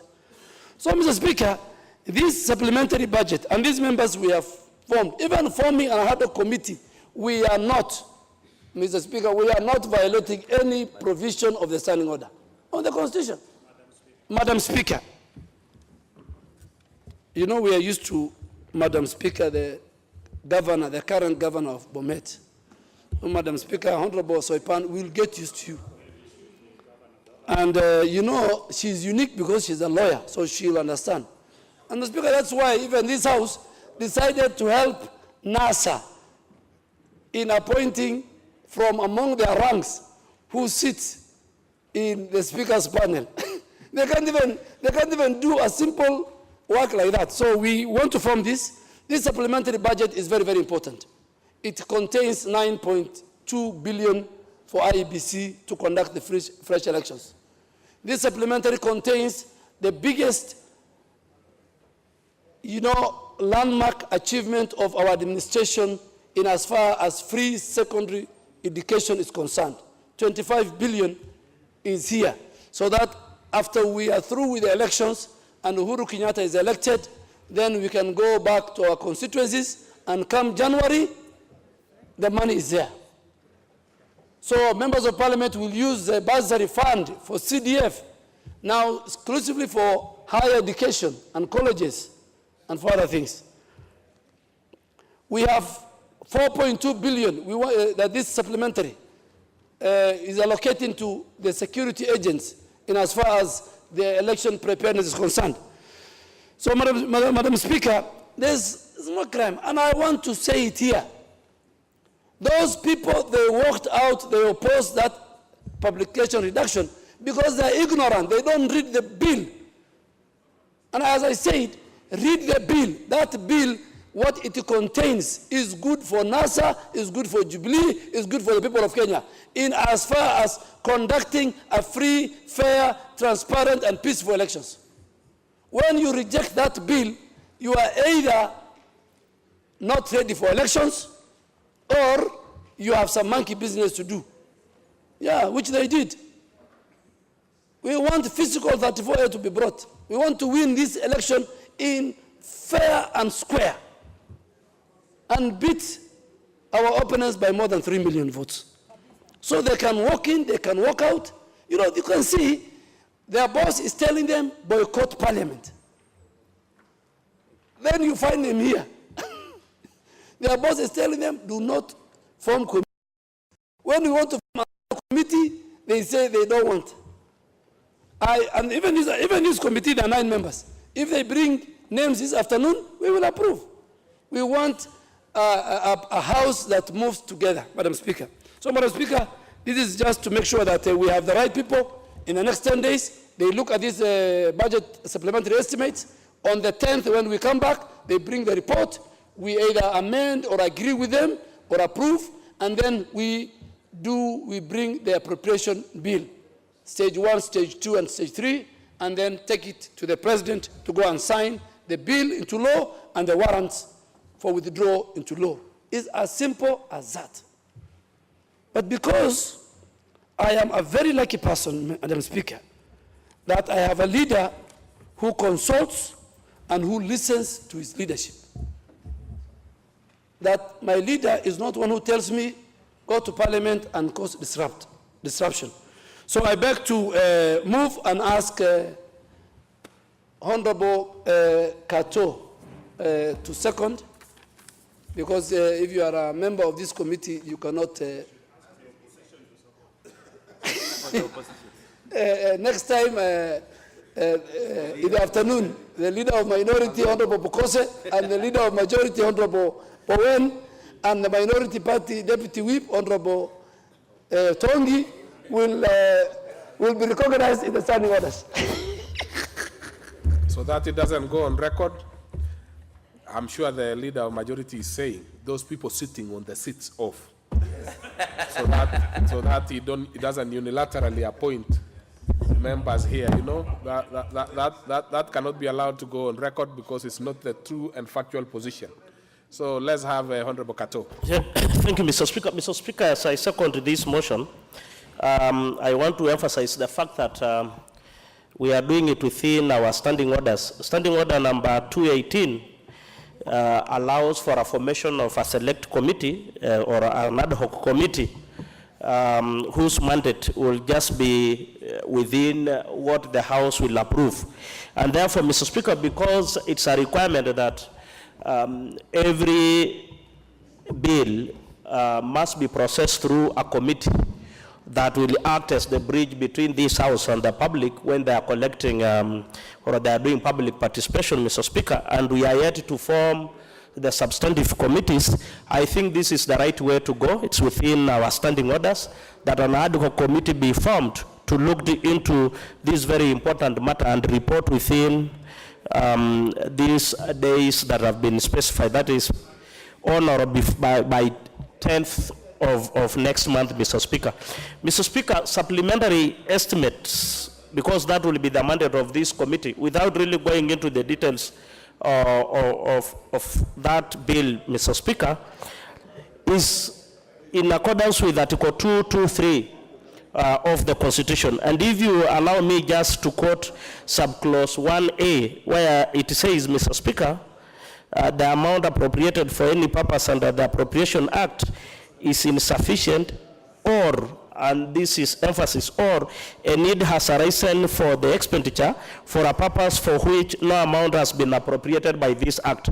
Mr. Speaker, as said by the mover of this motion, the leader of majority, the need has arisen that was not appropriated in the 2017-2018 financial year, and that need mostly, among others, is the need to finance the presidential election slated for October 26. And therefore, this supplementary estimate will focus mainly on that. A big portion, as have been said by the leader of majority, will be on that. And therefore, since this expenditure have been, that is the 2017-2018 financial year expenditure, it has been revised under the supplementary estimate number 1. This is the first supplementary estimates in the current financial year, that is the 2017-2018. It's good for members to note that there could be several supplementary estimates, but this is the first one in this financial year. And it is meant to accommodate the additional spending requirement which were unforeseen or it's unavoidable. Actually, these presidential election were both unforeseen and unavoidable, and therefore there is need for us to very expeditiously fast-track the processing of that process, and so we cannot do it without having an ad hoc committee that will really collect views from the public. They will go scrutinize the bill, and when we report back from our recess, we will use the report as a basis for discussing the document from Treasury. And therefore, without much ado, Mr. Speaker, I want to second this motion. All right. So, members, I propose the question, which is that aware that the country is proceeding to a fresh presidential election on 26 October 2017, further aware that the process requires a realignment of available resources to finance various election-related activities, noting that such reallocations of resources may only be achieved in accordance with provisions of Article 223 of the Constitution relating to the supplementary appropriation, cognizant that the supplementary estimates for the financial year 2017-2018 have since been laid on the table of the House, also noting that the budget of the Appropriation Committee would ordinarily examine such budget-related matters is yet to be established, further noting that there is urgent need to consider and conclude the matter in time for presidential elections. Pursuant to provisions of Standing Order 218, this House resolves, A, to establish with or without them, because we have timelines to beat, we have a country to get back to track, and it's our responsibility. And it's unfortunate that they keep sneaking in, so that they avoid Article 103 of the Constitution, that if you miss 8 sittings in a session, you can lose your seat. Yet, when they go out there, they tell people they are not attending Parliament. I think we need to publish the names of the ones who are signing in and getting out, just for their allowances and to save their seats, Mr. Speaker. But they don't participate in the critical role of legislation, in the critical role of representation, in the critical role of oversight that is given to this House. Mr. Speaker, with that, I look at the membership of this committee. I am very pleased that at least there is a third, just more than a third, for women that have been represented in this committee. We have seen different regions. Of course, not all of us can fit, but we hope that in the consequent roles that will be given, that we will get even up to 50% of representation in the committees as women, Mr. Speaker, so that we also encourage and show the minority side how it's done. And Mr. Speaker, we have led the way in this in terms of women in leadership roles in this House. If you look at the leadership of the minority, from the minority leader, deputy, the whip, the deputy, there is no woman, even in the Senate. And I think we have done very well as the majority side. They should learn from us. And Mr. Speaker, with those few remarks, I wish to support and hope that this committee expedites the work they are supposed to do within, so that we don't have to extend their time. By 10th, we should be able to hit the campaign trail and join the rest in terms of campaigning for the president when we know the money is safe and the process is going on well. I support. Member for Kipkelion. East. West. West, sorry. Thank you, Mr. Speaker. I rise to support this motion, the formation of this ad hoc committee. It is a sure indication, Mr. Speaker, that the Jubilee side of this House is prepared for the elections on 26th of October.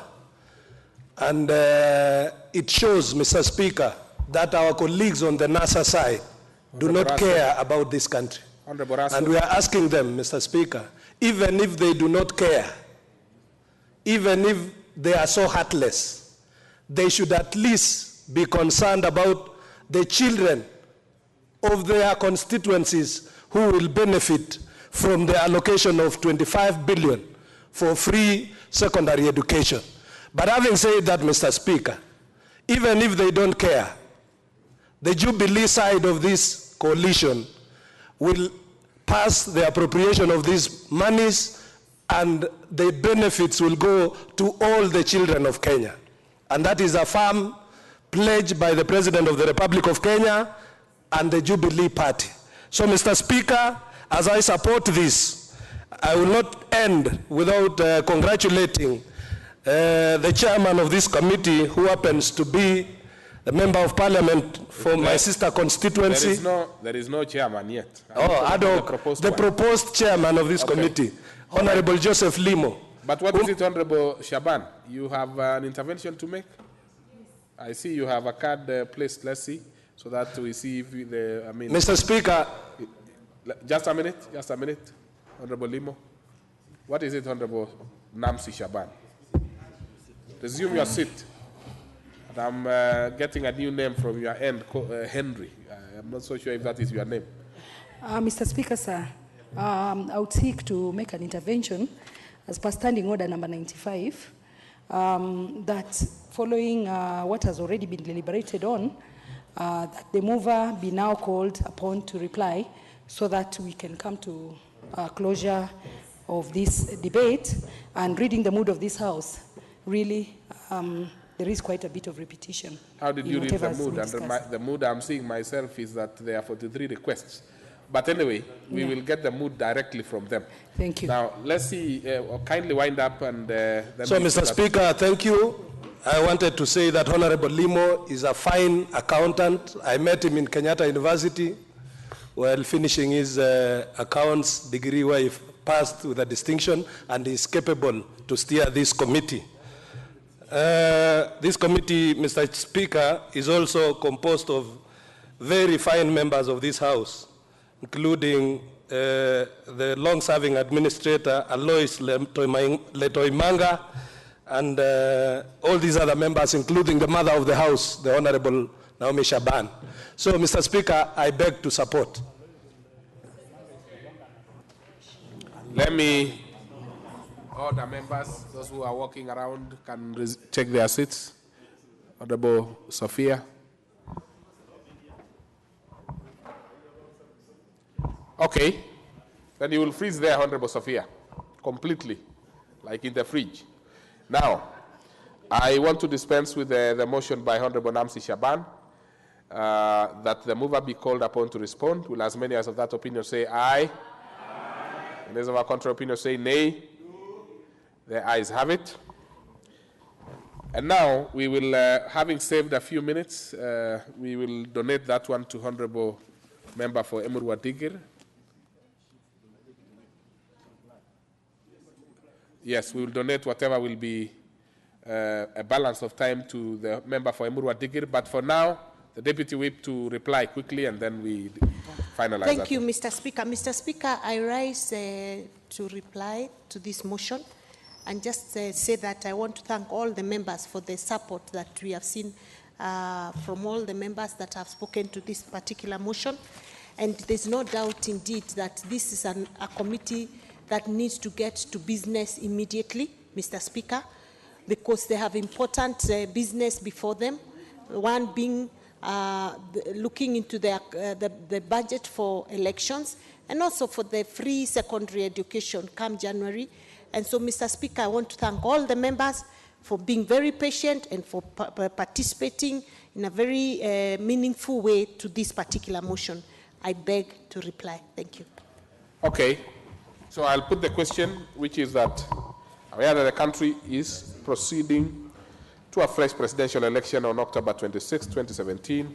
Further aware that the process requires a realignment of available resources to finance various election-related activities, noting that such reallocation of resources may be achieved in accordance with the provisions of Article 223 of the Constitution relating to supplementary appropriation, cognizant that the supplementary estimates for the financial year 2017-2018 have since been laid on the table of the House, also noting that the Budget and Appropriation Committee would ordinarily examine that budget, such budget-related matters is yet to be established, and further noting that there is urgent need to consider and conclude with the matter in time for the presidential elections pursuant to the provisions of Standing Order 218 of this House. This House resolves, A, to establish an ad hoc committee to be known as the Ad hoc Committee on Supplementary Estimates to undertake the functions of Budget and Appropriation Committee as contemplated in the standing orders relating to the supplementary estimates, in particular the supplementary estimates for the financial year 2017-2018 and any legislation related to those estimates. B, that the committee comprise of the following members: Honorable Joseph Limo MP, Chairperson; Honorable Ruth Mwaniki MP; Honorable Bernard Masaka Shinali MP; Honorable Fatuma Gedi Ali MP; Honorable Dr. Naomi Shaban MP; Honorable Alois Lentoimaga MP; Honorable Moses Lesonet MP; Honorable Kimani Ishungwa MP; Honorable Katibu Shetani MP; Honorable Kalicha Wario MP; and Honorable Sarah Pauletta Korere MP. And C, that the quorum of the committee be the chairperson and 4 other members.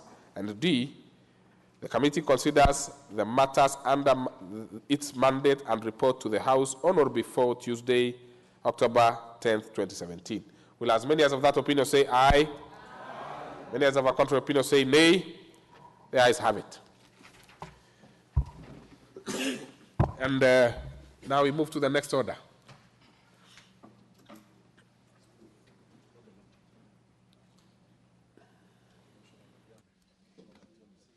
Yes, now, honorable members, we are going to the motion of adjournment. We saved 10 minutes, and that will be donated to to the motion on urgent national importance. And let's hear from the member for Emurua Dikir.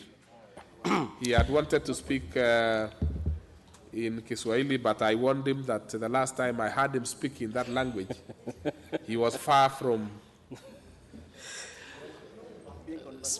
conversant with the language. So please proceed in English.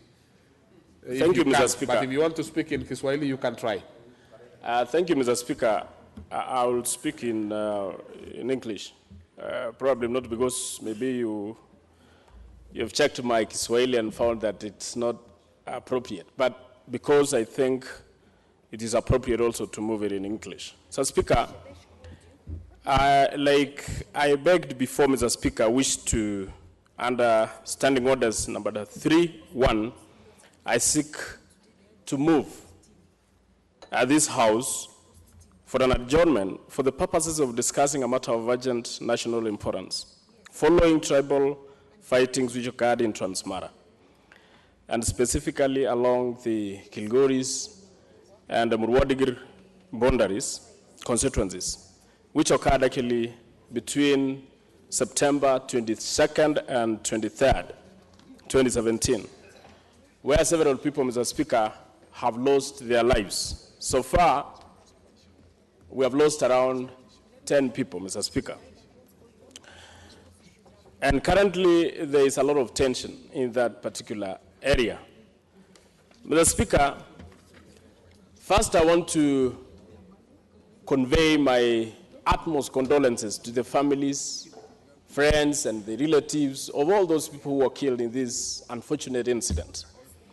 Mr. Speaker, what happened is seriously unfortunate, very unfortunate, Mr. Speaker, where one businessman who was going about his duties, his activities, of what he was doing, Mr. Speaker. Then on his way home, Mr. Speaker, unknown assailants, who we consider to be thugs or robbers, Mr. Speaker, set upon him and shot him to death.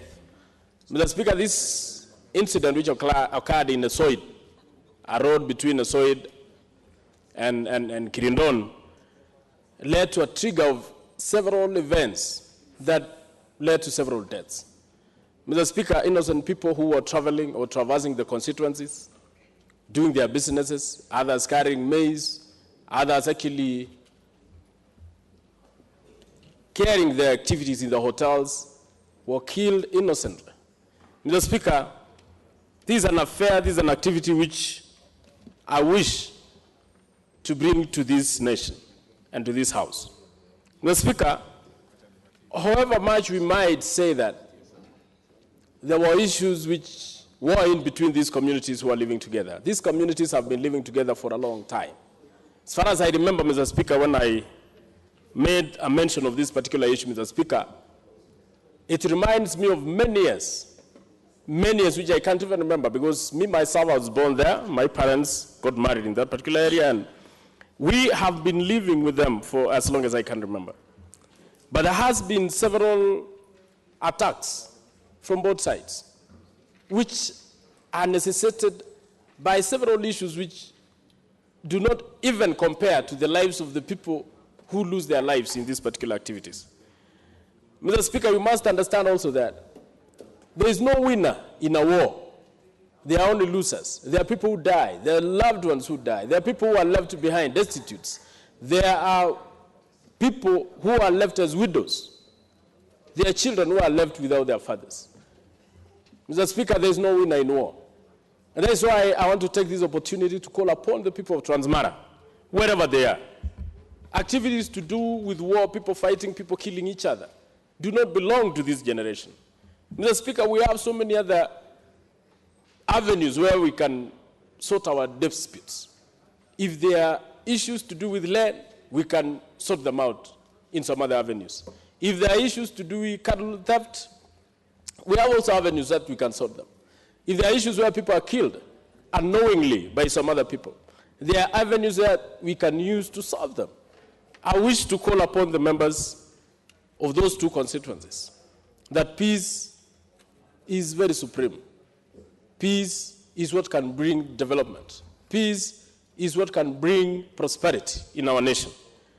Mr. Speaker, for several years we have had clashes along these borders. I remember in 1989 we had people fighting each other. Although it stopped, but the tension never went away.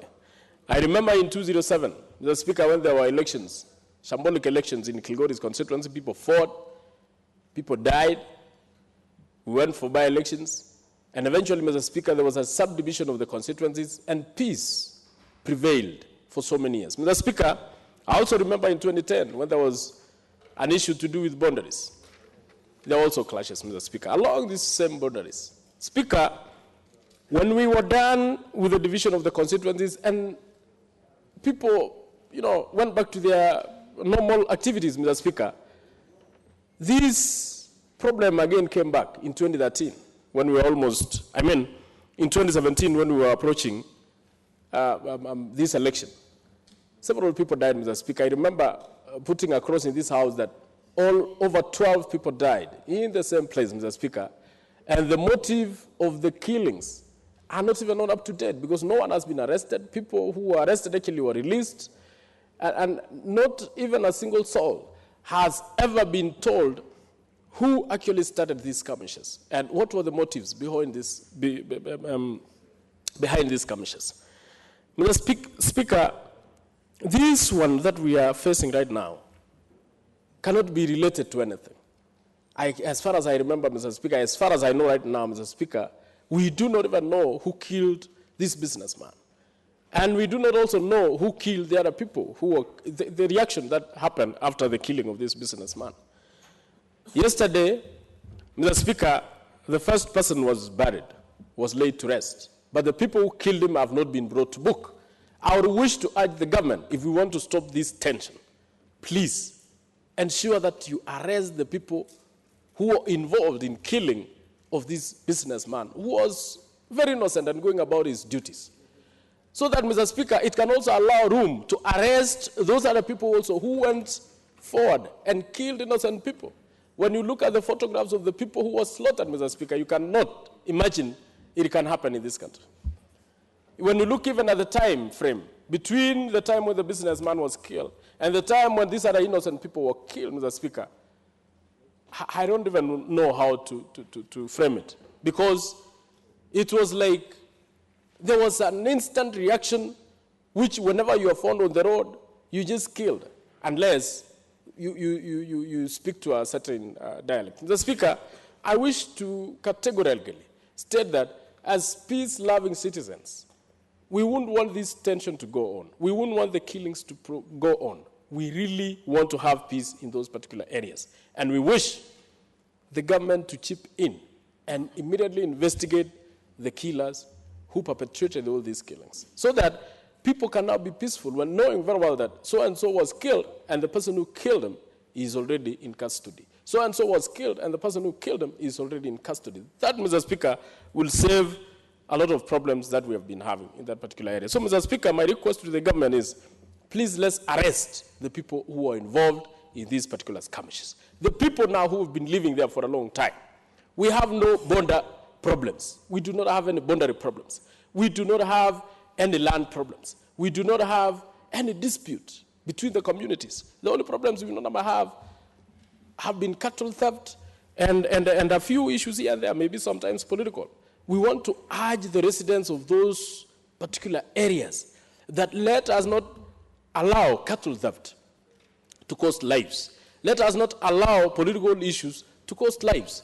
Let us sit down as brothers and sisters and solve the disputes that we have. I want to call upon them. Tomorrow we are having a mass funeral service for all those people who were killed. We want to call upon the members of both communities to live together, stay together. Let's harmonize this matter. Let's look for elders who can sit together and fight these particular clashes that normally appear in this particular area. With those few remarks, Mr. Speaker, I wish to mourn with the people of Transmara. And I wish to request Mheshimiwa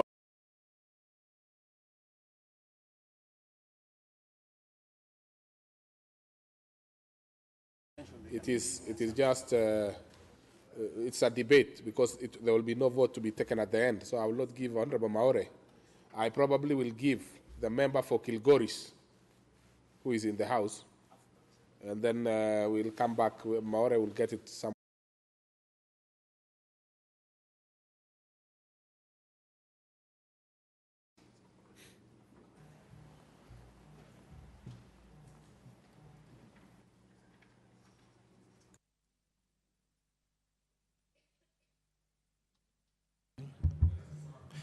Thank you, Mr. Speaker.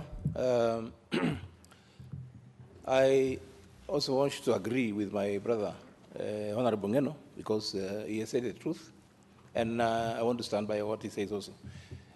Now, first and foremost, I wish to send my condolences to the families, to the people who lost their lives in a very, very tragic way, because these are innocent people who were killed by unknown people, for reasons actually out of assumption that they did whatever they presumed to have done. Mr. Speaker, the businessman who was killed from a family called Ole Kolian, this is the fourth time people have tried to kill him. They managed to succeed this time around. Now, among the issues on the ground, is he had refused to lease his land to people. He wanted to use the land himself, and this has been the constant problem which has been going on, where he had decided to utilize his own land without leasing to anybody. And people, I think, believe that they could buy the land or push him out in one way or another. This is a tragic situation. As we may say, there is peace. Indeed, there is peace, and I have all my life made sure the people live in peace and harmony. If the members would like to know, my constituency is an enclave surrounded by the Kisi community, the Luo community, the Kuria community, the Kipsigis community. But I have been able to maintain peace and harmony among all these people. And there's no war, and there's no infighting. They used to be there before. But I made sure that I cultivate peace by allowing development to take place where all communities are involved or part of it. More so, where we had problem, because it was there before, I personally made sure that I created a constituency from my constituency where Murwadi Kari is now and Honorable Ngeno is a member of parliament. I had to do that to create peace and harmony.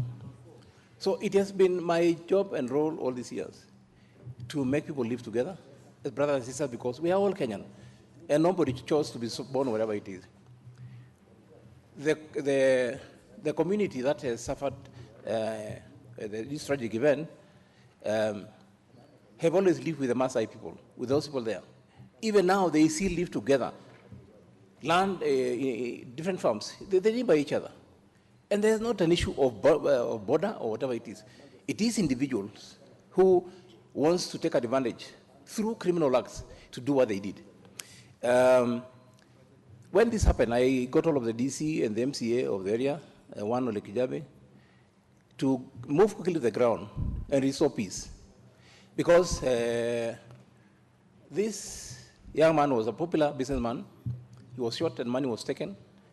There are reports here and there which under police knowledge, which I would rather have the police to handle, because we must, as Honorable Ngano say, we must investigate quickly and arrest the people concerned, because it has been something happening there. Before this, early this year, we had the same issues, and people died for no reason, innocent people. So I would like to urge the government, and particularly the Minister for, say, National Security, Internal Security, Mr. Matiang'i, that arresting chiefs is not going to do any good. One chief was arrested the other day, and as he has ordered another 3 to be arrested from one community. And, Mr. Speaker, this is not going to help the situation.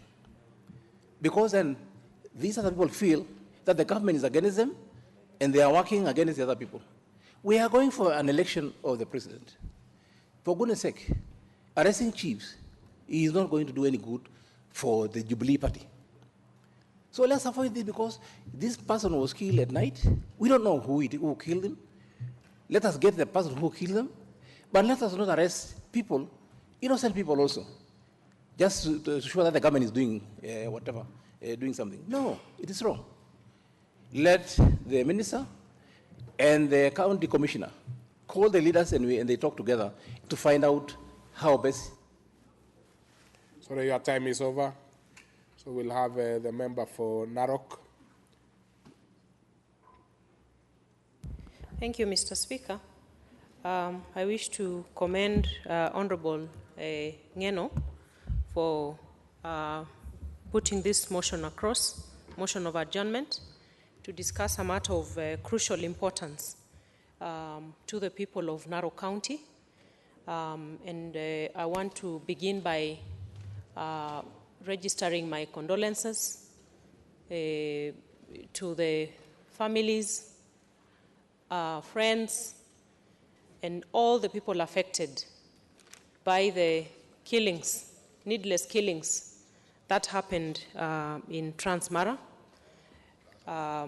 which have affected 10 lives so far. As a member of county, as a National Assembly member of, wait a minute, as a women representative, county MP, this title of ours is a mouthful. County MP for Narok. I wish to pass my condolences to all those affected.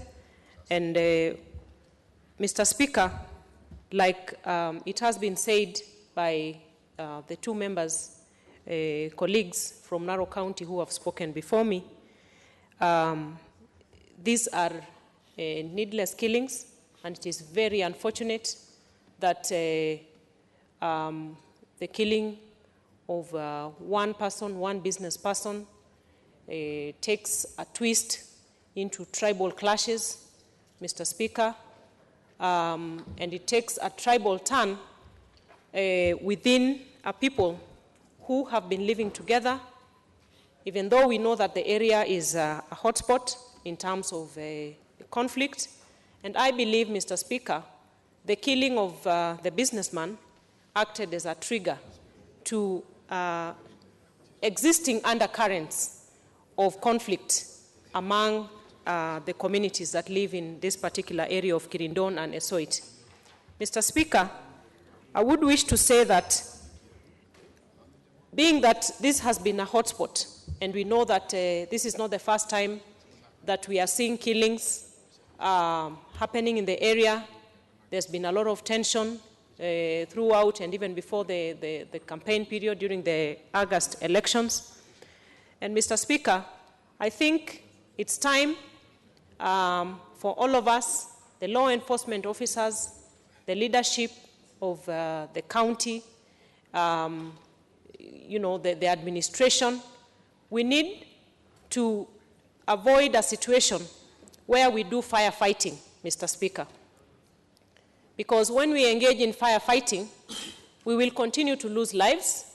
We will continue to have people who otherwise have been living together peacefully, looking at each other in, in animosity and lack of peace. And Mr. Speaker, for the longest time, there has been a situation of, abnormalcy, where the residents of this area have not been living at peace. They are not going about their businesses as they should, Mr. Speaker. And I think we should take this as a lesson to avoid any additional loss of lives. Mr. Speaker, and as a county MP for Narok, I would be taking the lead, Mr. Speaker, in assisting the residents, or even through myself, through the Office of the Speaker, to put down a petition to the relevant committee. I know we have not yet constituted these committees, so that we can look for a way to go to the bottom of the issue and avoid firefighting situations like we are doing right now, Mr. Speaker. And I just want to join my colleagues in saying that criminals should be treated as criminals. Because a person who goes out to kill another person, let us not tribalize and say the person who killed is of a certain tribe. A criminal is a criminal and not a tribal person. Thank you, Mr. Speaker. Okay, Honorable Lesuda. Thank you very much. Come to this direction.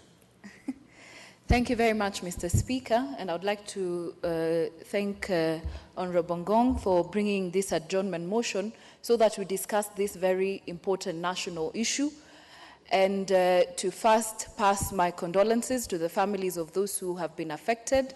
And Mr. Speaker, from the onset to say that this is quite a sad affair. For 10 lives to be lost just like that, Mr. Speaker, it is something which should not be acceptable in our country, Mr. Speaker. And it is people who did not die because of any health issue, not because of any other calamity, Mr. Speaker, but someone really taking out the lives of others who are probably parents, who are being looked upon by their families, Mr. Speaker. It is quite a sad affair, and it should not be tolerated as a country, Mr. Speaker.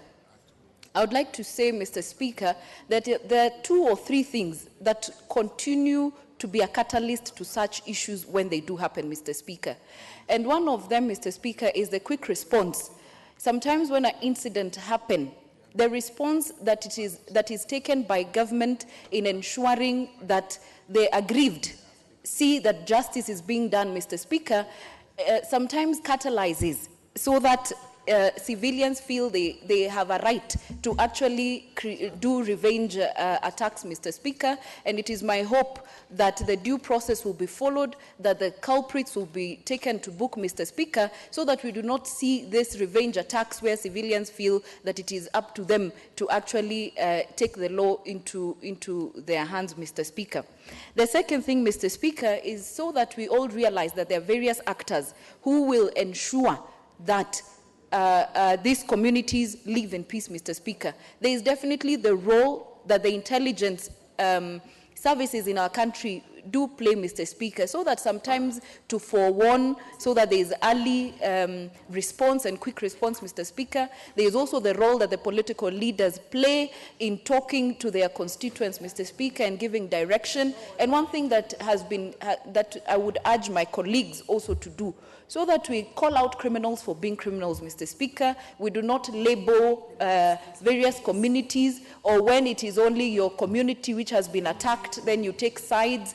And let us just call out the criminals for who they are, and to ensure that we continue to speak peace in, across our country and in areas that we are in, Mr. Speaker.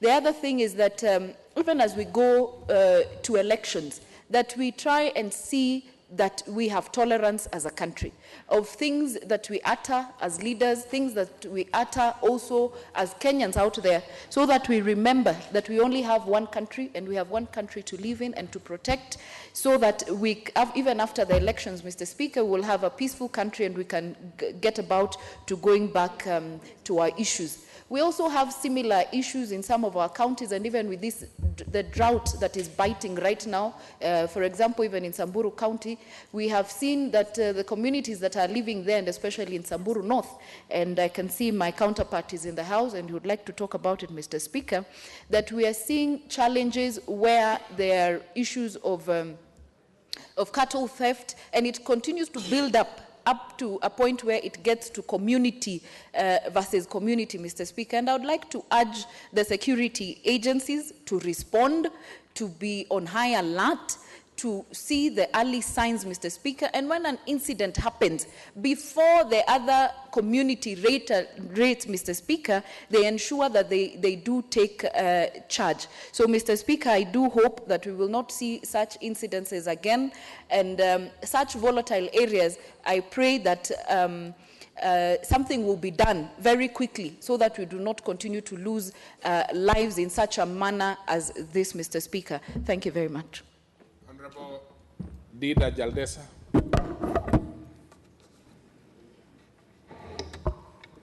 Thank you, Mr. Speaker, for giving me this opportunity to also add my voice.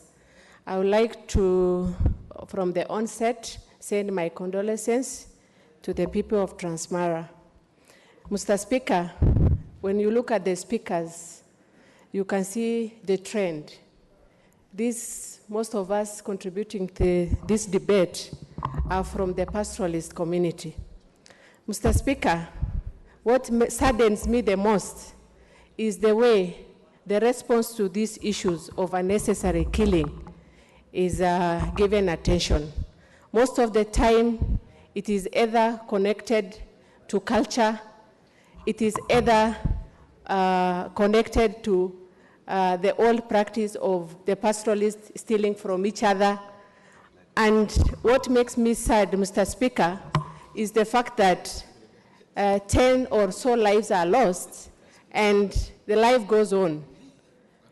Mr. Speaker, this incident has not only happened in Transmara.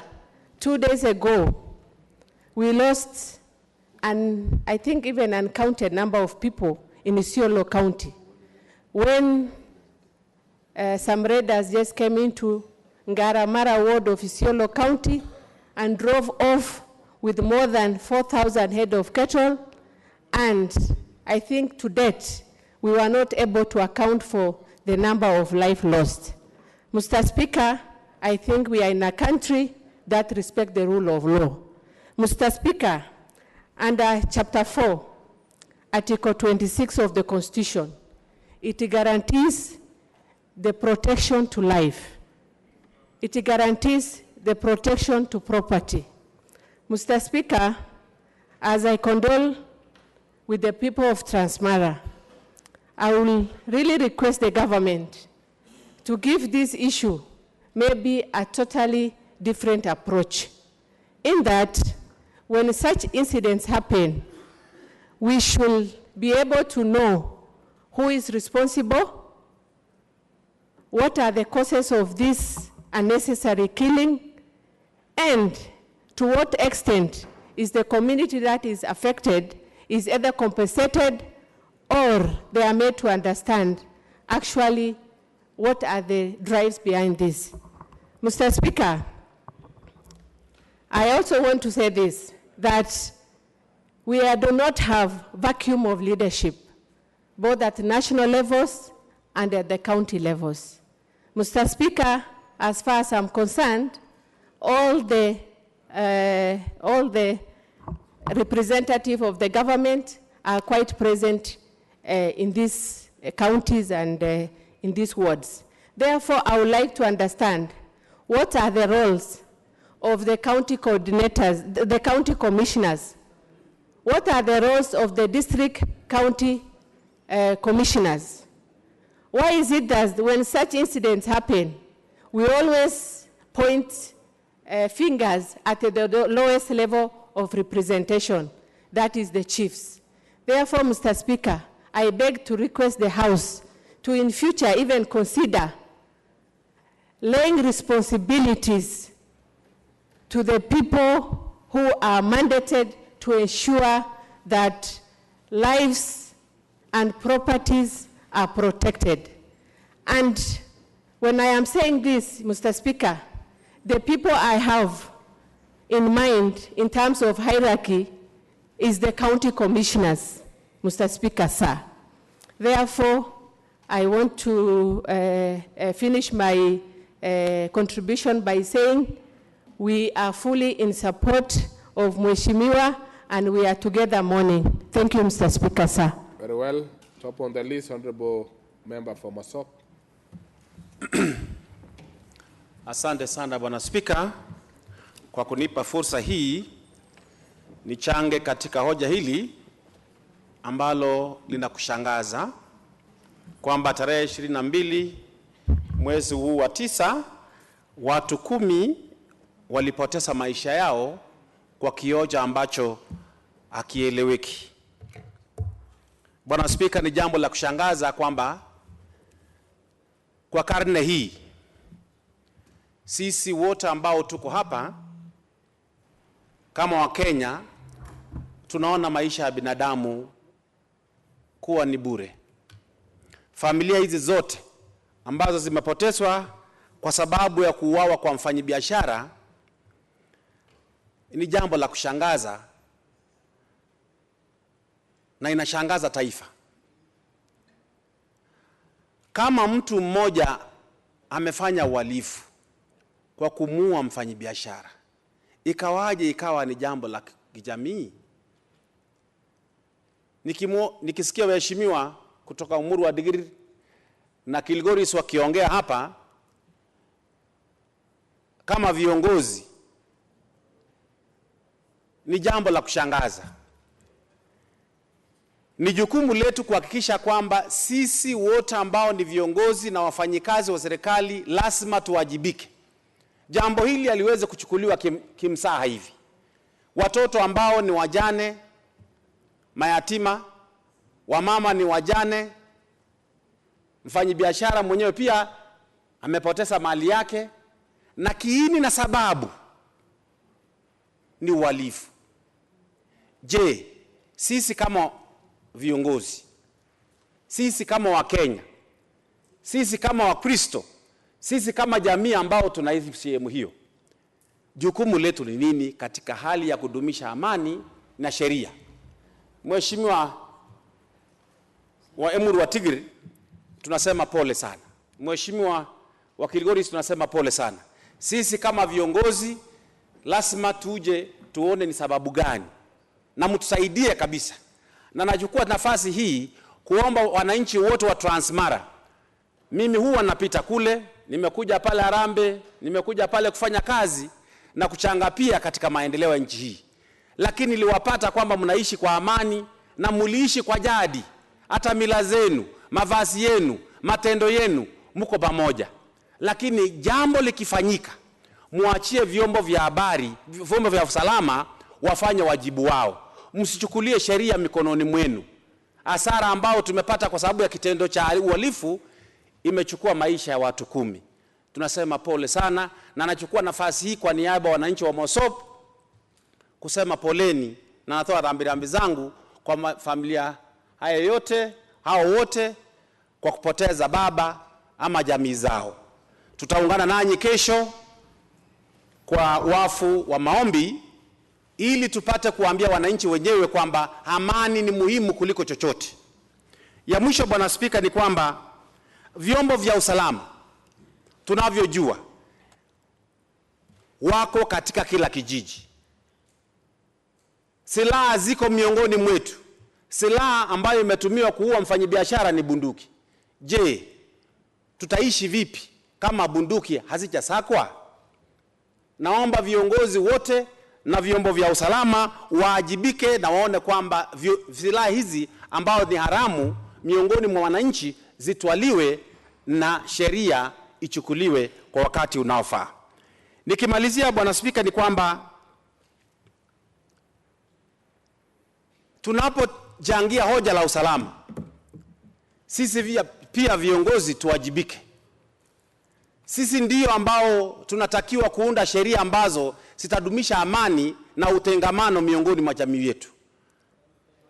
Tuangalie shida hizi ambazo inauzu wafugaji.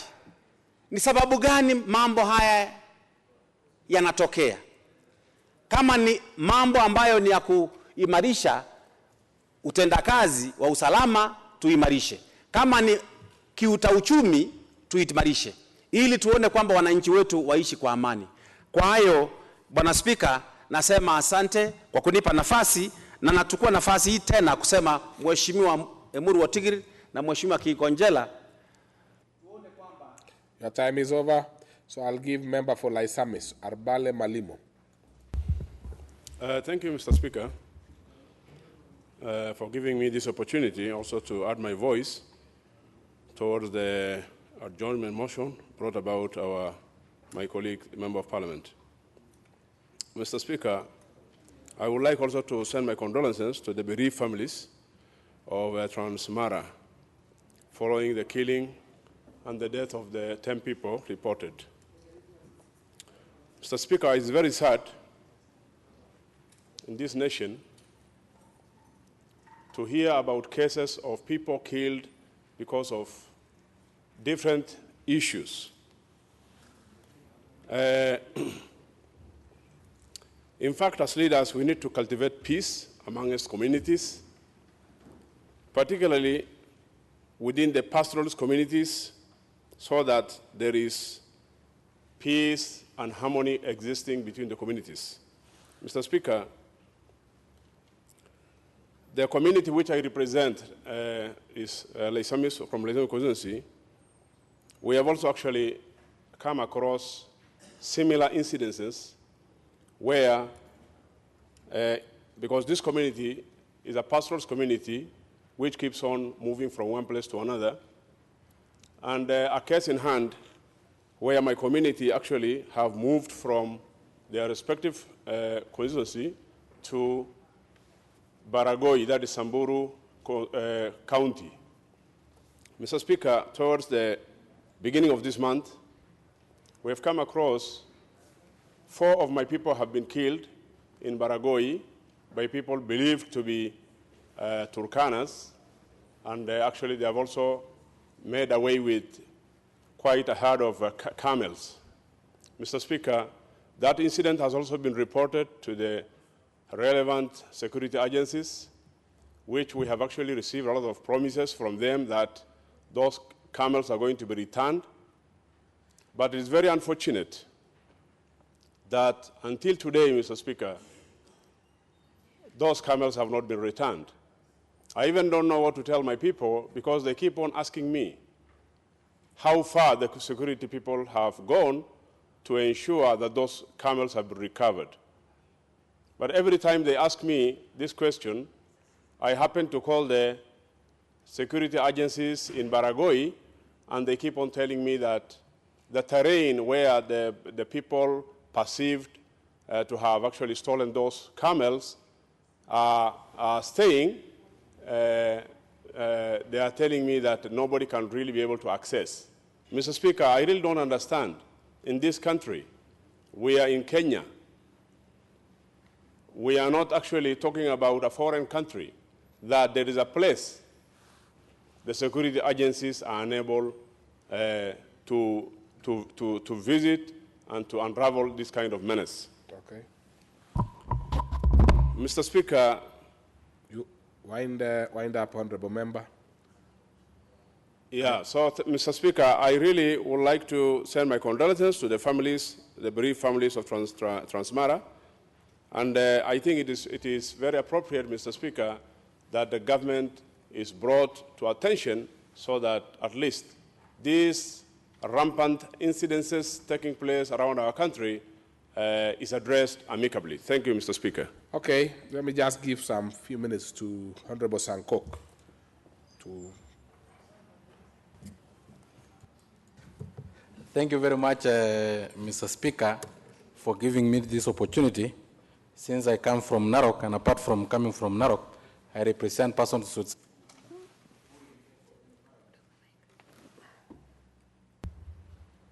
Yes, I represent persons with disability who, in case of any violence, are the most affected. So, Mr. Speaker, let me start by sending my condolences to the people of Murwadikir, people of Gegoris, as well as their representative, Honorable Ngeno and Honorable Konchala. We are with you at this trying time, and we will be with you until we lay to rest the deceased. Honorable Speaker, it is very good for us as a nation to know that criminals have no tribe, they belong to no religion, they belong to no clan. They are criminals and they should be treated as such. Honorable Speaker, it is unfortunate that whenever we have such incidences, we come up and come out as politicians to condemn, and in most times we condemn depending on which tribe we come from, and sometimes religion or based on the clan we come from. As leaders, we should be mindful that we can easily escalate this violence to greater heights. I also want to call upon the security agencies and the Communication Authority of Kenya to deal squarely on people on social media. This social media issue is burning our nation because most of these incitements are on social media, Facebook, WhatsApp, and people give wrong advices and wrong information of what actually happened. And that may be what happened in Murwadikir when one person was killed, then social media went ahead and said that maybe it was because of this tribe and this clan. So we really have to deal as a country on this social media platform, because if we don't become very strong. So other members, time being 2 minutes past 1 p.m., this House stands adjourned till this afternoon, today Thursday, September 28, 2017, at 2:30 p.m.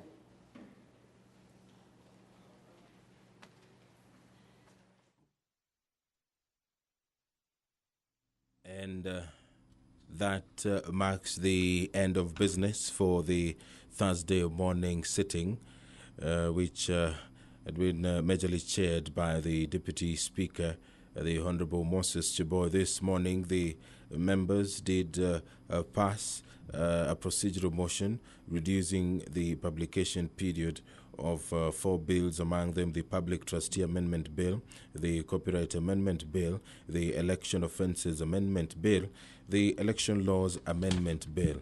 As well, these bills were read for the first time this morning, and the approval of a sessional paper on the Kenya health policy was also passed by the House.